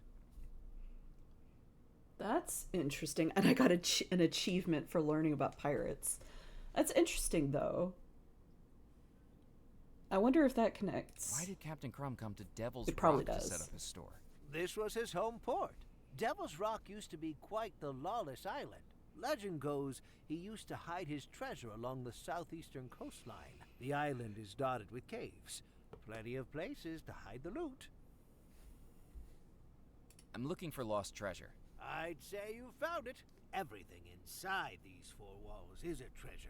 Handmade to the finest quality. I mean a specific treasure. The lost treasure of Belmore Manor. Well, if you find it, bring it in here for an appraisal. I'll give you a good price for it. But that's a pretty big if, isn't it? What do you know about Belmore Manor? Oh, it's a tragedy what went on there. Hi. But I know what I think. Black magic. Black magic? That's right. While some of us make an honest living around these parts, there are others who are Make up lured your in mind, by baby. the darker depths of the sea. Who do you think that was? Well, it's simple, isn't it? Abigail used to stop by here all the time, taking a gander at the rings and the necklaces. She was a lovely young girl who always saw the best in people. And Mr. Rackham, he was a model for how to run a good business. Honest and decisive. Now, that only leaves one person, doesn't it? The sailor? Exactly. Say hi, I've heard Terrence. rumors about black magic going on inside Belmore Manor. Oh my I think he was goodness. casting his spell on Abigail, making her fall in love with him. Why else would someone as rich as her want to marry someone like him? He certainly couldn't afford the rings and necklaces that caught her eye. I think, come the night of the wedding, she wised up.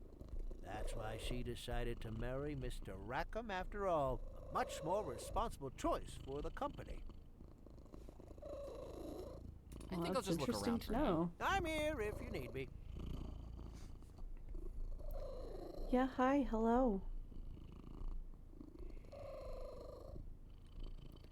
It's okay, we're going to be playing just for a little bit more. We're waiting for Raptor to get online, and then we can go raid Raptor. What a nice young man. Isn't he, Granny? I couldn't have put it better myself. Okay. Let's... I think we've seen all we can. Let's go towards part of the island again. You're being very loud. Okay, so let's go to one of the places that we haven't been yet. Oh.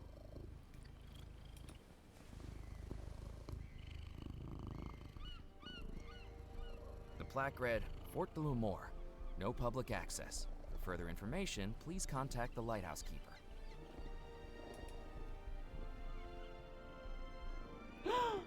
Kitty! Kitty, kitty.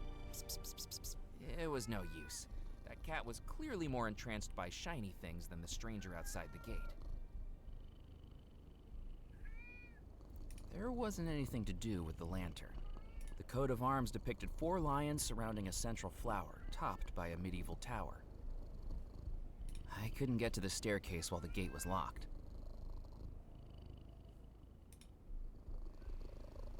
Okay, so... The lighthouse light was off. which means the lighthouse keeper is not in. So I need to find the lighthouse keeper.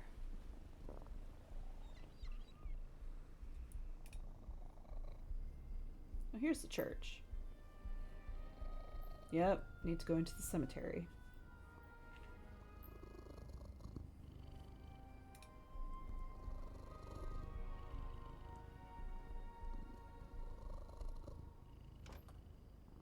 The church door was locked.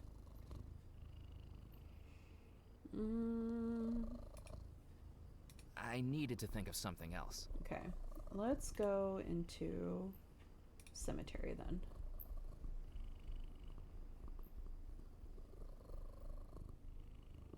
Oh, hello.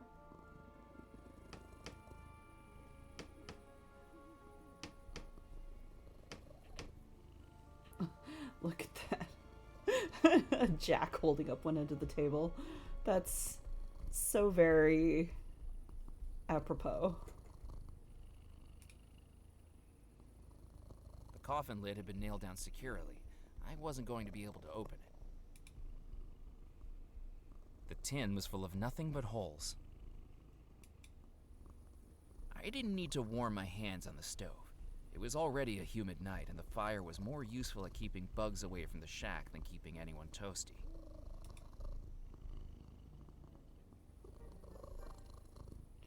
Well, I've got a bellows now. I don't know what I need that for, but... And I can take the screw jack? Let's talk to him first before we get him mad. Hello? Yeah! God darn it! Don't sneak up on people like that! You frighten the dying daylights out of me. He looked at me like he'd seen a ghost. Sorry, Okay, baby, let me put you up so seem a I can little do things. jumpy. I thought you were that pesky little girl again. A little girl? That doesn't seem like a reason to be scared. She's a terror. One of these days, she's gonna give me a heart attack. Oh. Last week, she showed up with a doctor's note she'd forged, saying a man I'd buried that day was just a very deep sleeper.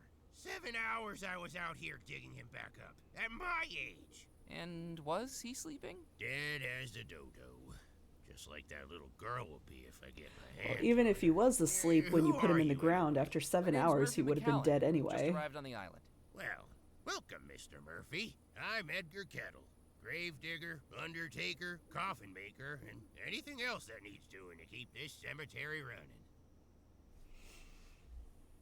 Did you make this coffin? I sure did.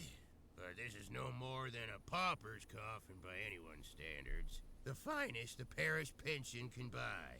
Lock them in lumber, leave them to slumber, that's what I say. This'll end up 5 feet under by the end of the night. I thought it was supposed to be 6 feet. You're not the one doing the digging. 5 feet means I get a tea break. Also, I will note that, you know how a lot of Louisiana cemeteries have these like houses and big marble things and stuff on top? That's because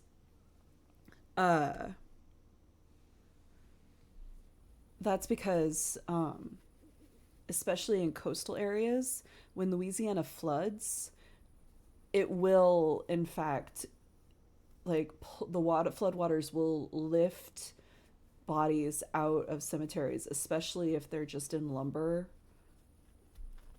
coffins. They'll lift the coffins out of the ground and carry them along with the floodwaters. The little stone and marble and such are meant to kind of help keep them in the ground during this kind of a flood. Have you got any spare coffin nails? No, I don't have any to spare. I've got a backlog of bodies begging for burial. But does the parish increase my funding? Nope. The roof's leaking. My table's broken. I've used floorboards to build some of the coffins. Take my advice. Don't go into this line of work. Undertaking is a dying business. Was the little girl named Mallory Wisp by any chance? That's her.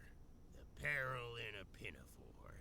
She got the whole town thinking I was burying people prematurely. I walked past the school the other day, and they'd made up a jump rope chant about me. Oh, what was the chant the school children made up about you? Edgar, crazy feller, just be careful, he don't get you. How many bodies did he strive to bury while they're still alive? 1, 2, 3, 4. I wasn't looking for audience participation. Sorry, I got That's a carried pretty away. good little jump rope, Just Ryan. like you with the burying.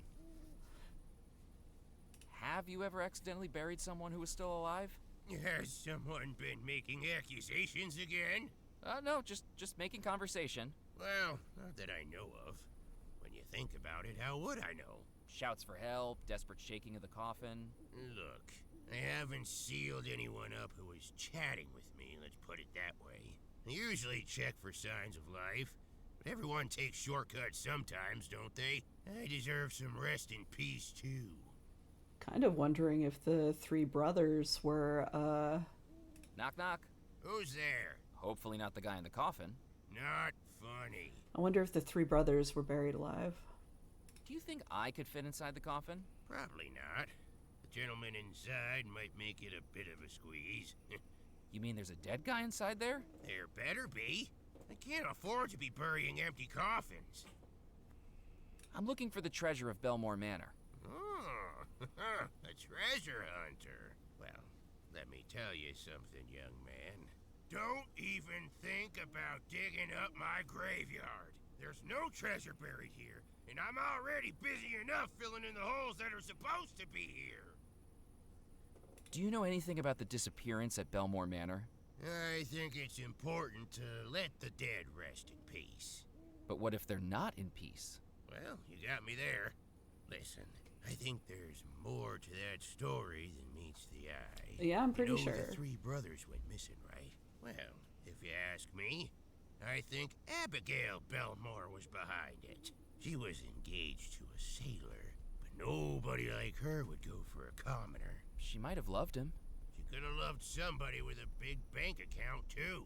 I think she must have been using him, pretending to love him so he'd do her dirty work for her, bumping off her brothers.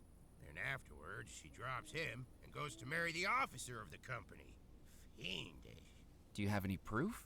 Yeah, just a feeling, that's all. But when you work with cadavers, you kinda get a sixth sense about things. Okay. What do you think was behind the disappearance? Well, the sailor must have found out he was being manipulated, right? Done something to get his revenge. What do you think he did? Nobody knows. could have been working his way through those bodies like a madman. All we know is that everyone in that house disappeared. Tell you the truth, I'm quite relieved they did. Why's that? Because if they hadn't disappeared, it would have been this old fool who had to bury him. Saved me a lot of work. Okay. So you I'd don't best be think they're running along. buried. Don't drop dead. I don't want anything else on my to-do list.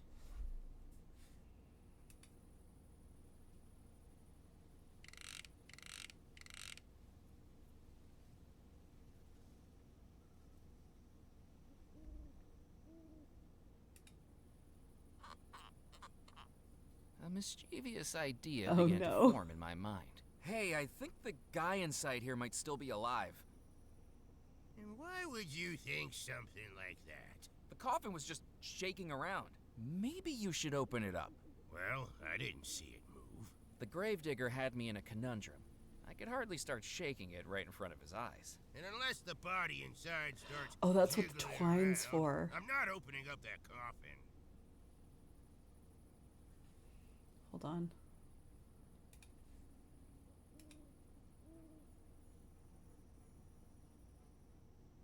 I tied the twine to the uneven table and took up a hiding spot behind a nearby wall. Oh no! It was time to wake the dead. That's so mean. Hello? Hello? Why is it so dark in here? Huh?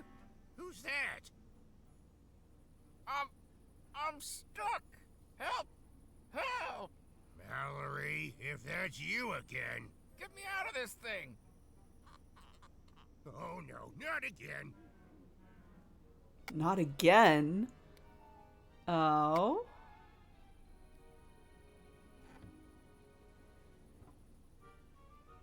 Mister, are you okay?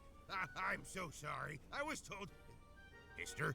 Oh, God darn it! Next time I see that girl, I'm gonna have a peewee-sized coffin all ready for her.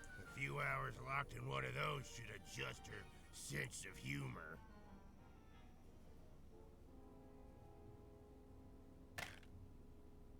Oh, there we go.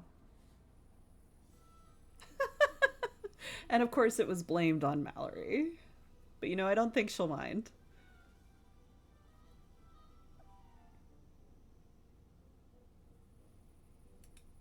Searching the dead man's body was not something I wanted to do. I was kind of more along the lines of who is the dude, but I guess this is the dude they said just died, I so... picked up the handful of discarded coffin nails from the tin. Okay, oh, how much you want to bet I'm gonna have to get the bone dust from, like... the mansion or something. I scanned the headstones for anything of note, but didn't know what I was searching for.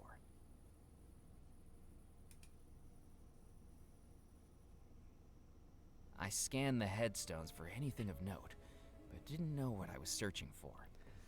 Which implies that there's going to be something here later.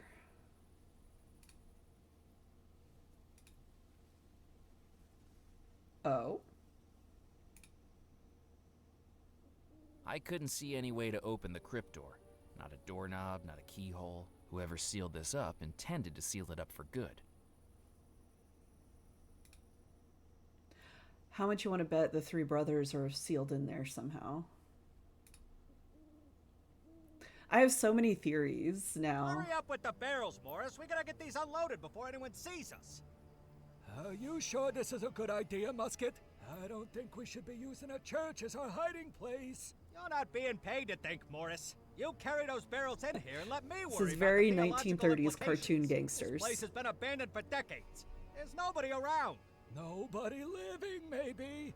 What if there's ghosts, boss? Darn it, Morris. If brains was dynamite, you wouldn't have enough to blow your nose. Now get unloading. Keep an eye out for anyone snooping around. What if someone catches us? If anyone asks, we're the new clergy. We tell them these barrels are full of communion wine. I thought we was rum runners, not There we wine go. runners, There's the boss. rum. Communion rum, then. Ah, gotcha. Remember, St. Juniper's Church is a place to get closer to God. And if anyone questions our alibi, We make sure that happens. The pair of rum runners looked like the human personifications of the dish and the spoon from Hey Diddle Diddle. The spoon bossing around the rotund dish as it carried barrels effortlessly from the jalopy and into the church. As it turned out, nursery rhyme characters become a lot more intimidating once they have revolvers.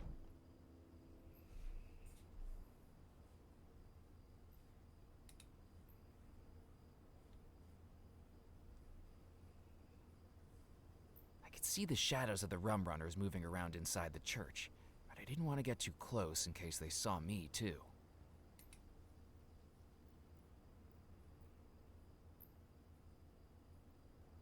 The barrels were far too heavy for me to lift, though that gorilla of a rum runner had been picking them up like they were cotton balls.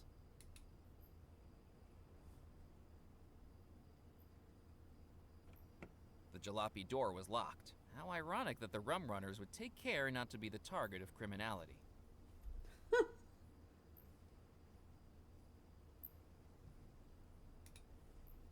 I didn't need to do any mechanical work on the jalopy. Okay, If the rum runners caught me breaking into their getaway car, I'd end up bundled up inside one of their barrels. Besides, from what I could see through the window, there was nothing worth taking. Hi, Toxic. I am doing things or trying to do things. Let's see.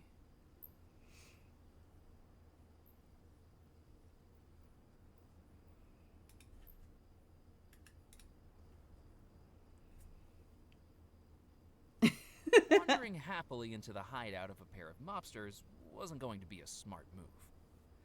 Okay, how do we do this then? Yeah, I'm actually going to be, when Raptor goes live, I'm going to be, yeah, hey, Raptor's live. Once she gets on screen, I'm going to be rating her for the end of our stream. Because this was going to be just a short after work stream anyway. So...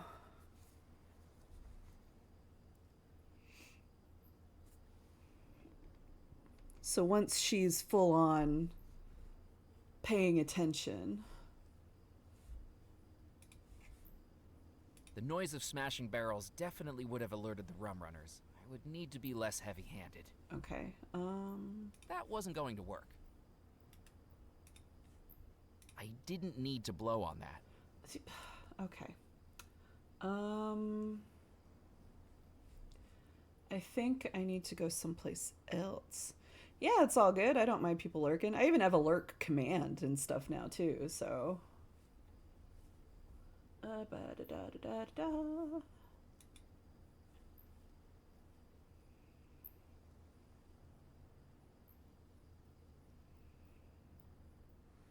And it's not like this is an especially intense game anyway, so.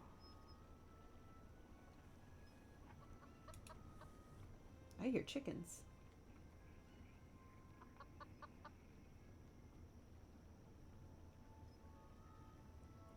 Well, let's look at the chicken coop first, since it's right there. Cluck, cluck.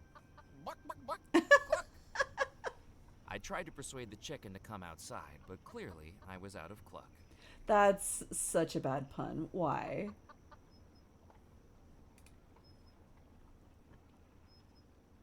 The wood was old and rotting. It wasn't going to be of any use. And who knew what critters might have made their homes inside the pile? Could be some nutria, could be Despite some its snakes. obvious age, the water wheel was still turning. I couldn't get near it, and that was probably a good thing if I didn't want to get dragged under by the current.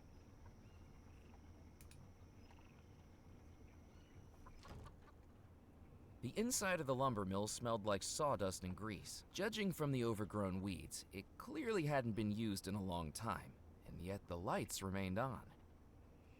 Interesting. Auger. There we go. I picked up the auger from the tool shelf. That's what I need for the barrels.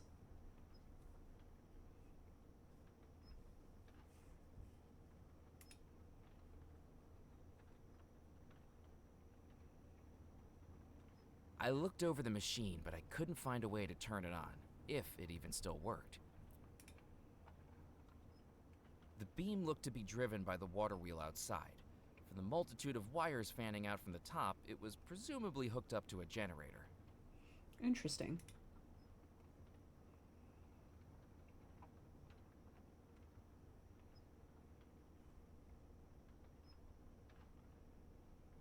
The hatches were locked. From their shape, I deduced they were for storing lumber, and I wasn't in need of any 2x4s. The saw blades were rusted, dull, and would surely have precipitated the need for a tetanus shot. Is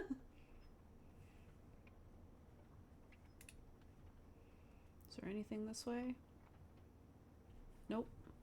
Okay, let's go up to the door then.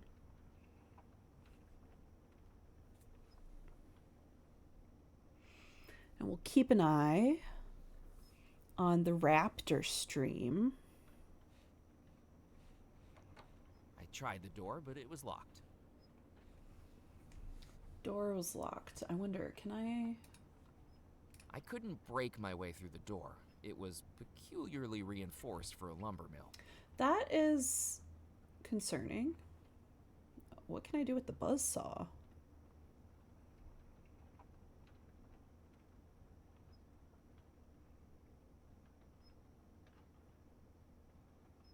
I didn't want to touch it. I hadn't seen something with that many scary-looking teeth since Old Lady Malloy's German Shepherd got loose on my 10th birthday. All right. I have the auger now, which means I can get into those barrels for the rum that I need.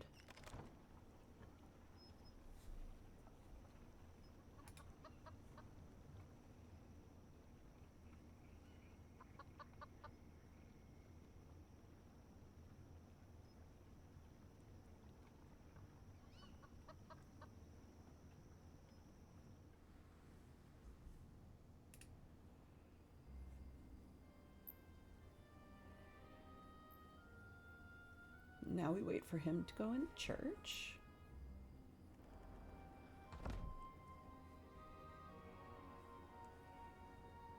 Auger.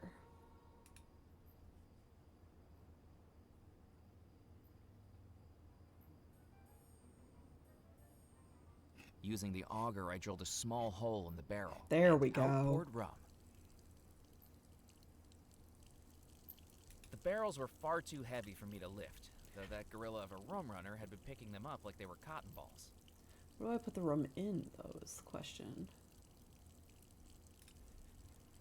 That didn't work. Nope. There's a hole in the taxidermied fish, so why not? I needed to think of something else. Okay, so I need to get like a bottle or something. Does that mean I have... Maybe I have to go to the beach.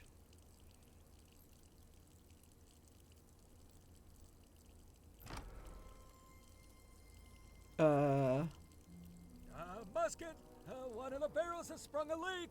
How many times are you gonna bother me? Put a cork in it, will ya? Oh yeah, that'll work. Oh, nice. So now we'll just have to pull out the cork.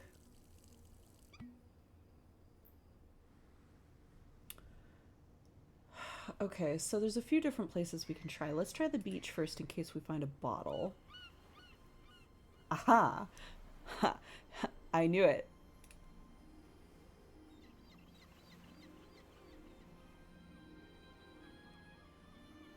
As I picked up the bottle, I anticipated what could be inside. A brine-stained treasure map, perhaps, or a scribbled plea from a castaway desperately awaiting rescue. Looking inside, I found it was empty. The only writing on it was the embossed glass letters of the Orangello Soda Company.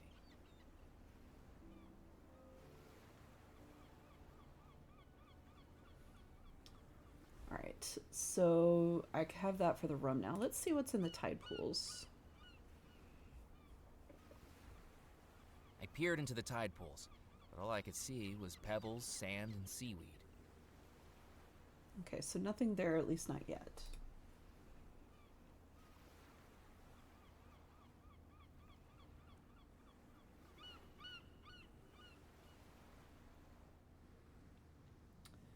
Let's see. Let's go back to the church and go ahead and get the rum before we forget.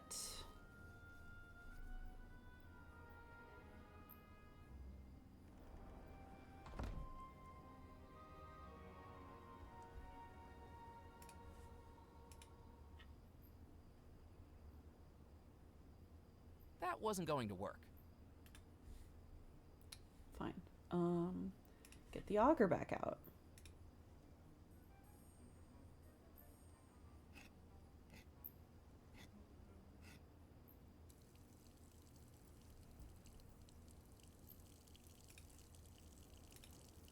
There we go. I filled the bottle with rum pouring from the barrel. Relief washed over me at the realization that I'd done it without getting caught by the two rum runners. You just had to do that. Hey, Musket! There's someone out here! Or so I thought. Hey, fella, what do you think you're doing snooping around here?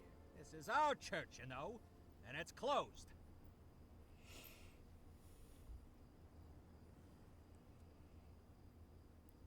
I'm just here to do some praying. I'm just here to do some praying. Mainly praying that I get out of this situation without a puncture wound.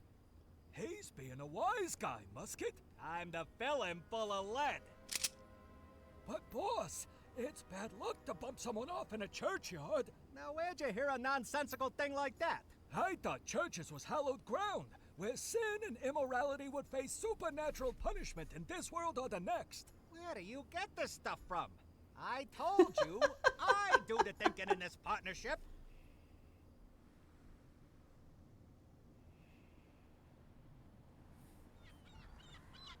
Alright, where have we not really gone back to yet? You know what, let's try Spirit Queen.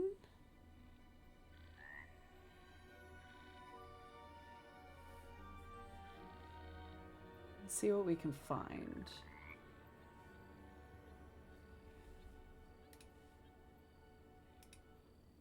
Hey, we can use the crowbar on the window, nice.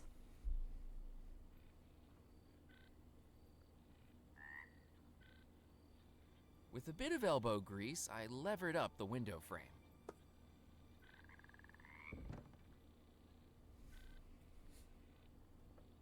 Can I get in there now? Pressed against the inside wall was a dusty desk covered in spiderwebs, and to top it, one thing lay undisturbed. A small folded document which I picked up, along with an inadvertent 8-legged companion. Ugh. Ghost stories and haunted treasures I could handle, but spiders gave me the creeps. Aha, a captain's license. The undersigned inspector for the state certifies that Cornelius Knott. It was a riverboat captain's license belonging to a Captain Knott, but the space for a photograph was empty. Oh, and then get my photo taken by, what's her name?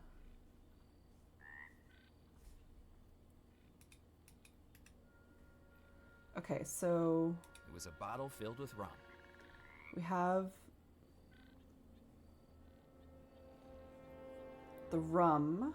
We have a silver coin. We have the coffin nails. We still need the bone fragment, the gunpowder, the black feathers, and the chalk. It was a So manuscript. I wonder, hold on a second. I placed the dime into the gree-gree. That would work as the silver coin. Excellent. I can actually put stuff in there now. So we've got the rum. I poured the rum into the gree-gree. And then, coffin nails. I placed the coffin nails in the gree-gree. Okay, so that's everything we should have right now. We just need to find the rest of it. But, let's see.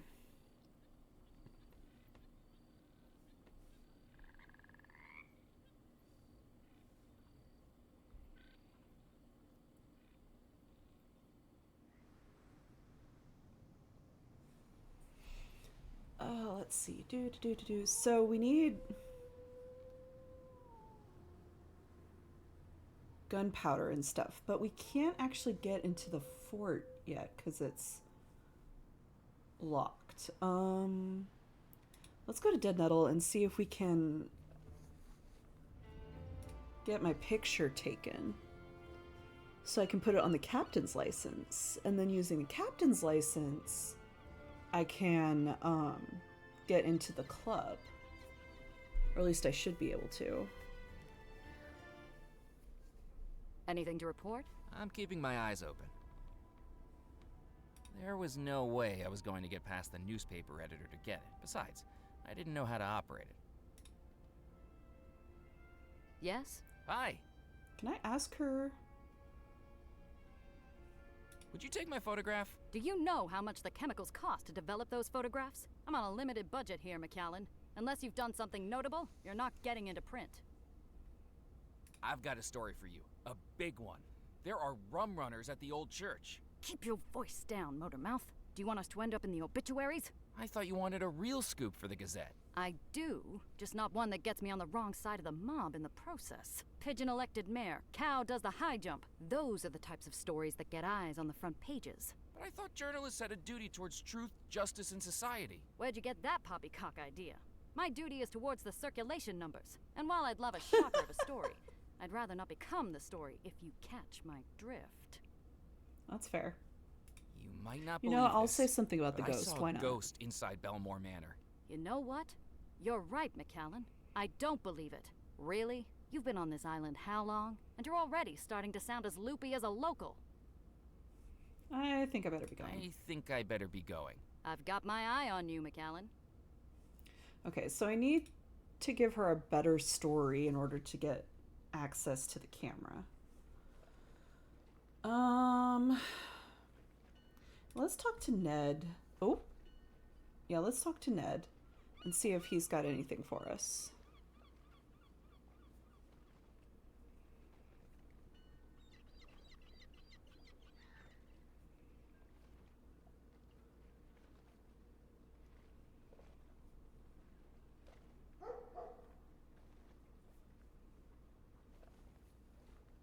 The stories about Belmore Manor are true.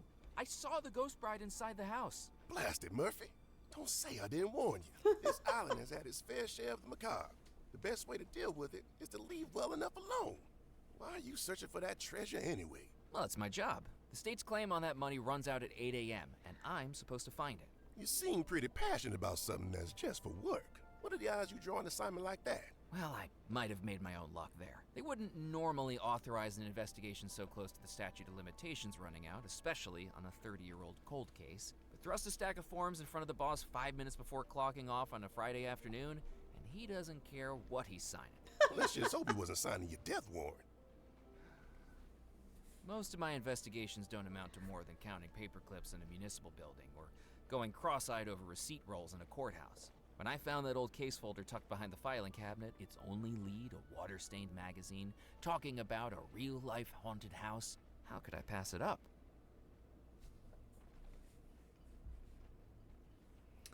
You didn't tell me the Spirit Queen was a riverboat. Oh, sure. That thing's been moored up in the bayou with her keel kissing the mud for years. Which doctor lives aboard her now? Claims to sell all manner of hoodoo and voodoo. But to believe that, you need to be dumber than the bachelor in New Orleans, throwing beads at the Sisters of Mercy. I spoke with Dr. Moray. He thinks we can make contact with the ghosts. Moray is a charlatan and a fool. Only got into hoodoo and voodoo a few years ago. Before that, he was an actor over at the Calliope Theater, and not a very good one. He's I the only had my person I know who suspicions. directed and starred in a one-person production of The Pirates of Penzance. And that's because all the rest of the cast dropped out rather than work Okay, with him. so him being He's a always been one-person searching for pirate of respect and Penzance is kind of recognition. impossible Who would've known he'd considering find that about living in musical. the swamp and reeking of incense. Don't you believe in voodoo? I certainly do. I just don't think Moray's got any more control of it than the rooster has control of the sunrise. His understanding of voodoo amounts to whatever he's gleaned from one of those horror pictures Ventura Studios puts out at the movie palace. Knew it. Mama used to know all about it. God rest her soul. Voodoo isn't some made-up Hollywood magic, Mac. Voodoo's a real religion. It's about community, about belonging, and about searching for something more than flesh and blood. Knew it. It's not the snake oil he peddles. What do you think happened at Belmore Manor? Now there's a tale I don't like to tell. Can I persuade you to tell it anyway? I have a feeling I ain't gonna get any rest until I do. You know about Miss Belmore, the bride, engaged to the sailor? Nah, the way I hear, Mr. Bracken was over the moon with her. Such an upstanding fellow. I won't have a bad word said against him. Now he realized that the sailor was going to terrible lengths to ensnare his bride. All right, we're Mr. going to Rackham raid tried to Raptor here after we save chat the with sailor Ned. got known of this and tricked Rackham into giving the lady a gift. That's what made everything go topsy-turvy. What was the gift? There are places in the Caribbean that trade things more elusive than gold. Ungodly things. Do you think the disappearance was caused by voodoo? And that's what my mama used to say. If you're not careful, that stuff can go to your head. So... Oh, hey, I got an achievement for asking everybody about the story. Why won't you hear a word against Mr. Rackham? He gave me my first work on this island, right here on these docks. And I'm still here to this day. He may have worn a scowl, but you don't judge a banana by its peel with people like him, Mac. When I looked into his eyes, all I saw was ambition. What work did you do? Loading and unloading the ships that came in. Of course, they just don't do that anymore. Dead Nettle's a forgotten town. Maybe that's for the best. No luck fishing? Not a bite, Mac. The Pencosa fish just ain't snapping for me today. Shame, too, because I'm planning on firing up my grill later. And the tastiest catch in these waters. How do you catch a Pencosa fish? With hours of patience and decades of practice. You ever Can I wrestled get that around knife? before? Just the once. I went fishing on Lake Erie, but the only thing I caught was a cold. What do you do with the fish you catch? A couple I save for myself, and the rest I sell to the captain's club. And they fancy them up with lemon lobsters, slawfish, something or other. But everyone knows the best way to cook them is to grill them. Catch you later, Ned. See you around, Mac.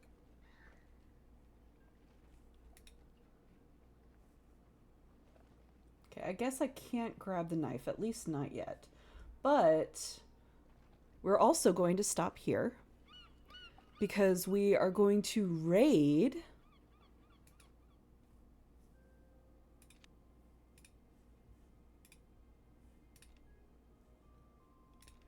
Raptor Chan because her stream has just started. So yeah. For those of y'all still here, thanks for joining me. Thanks for sitting here through this short after work stream with me. I hope you enjoyed the game. I kind of want to continue it later. I really want to figure out what's going on. But yeah, we're going to go ahead and raid Raptor once I can get this finagled.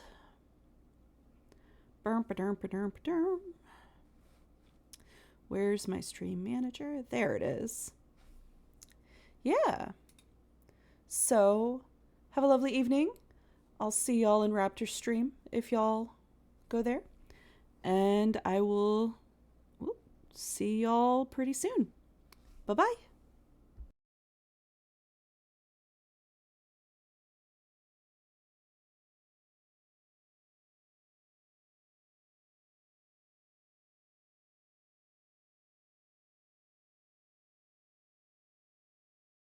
Hold on a second. We're going to get this raid going. It's being annoying. Where is she? There she is. Yep. And I will see y'all later.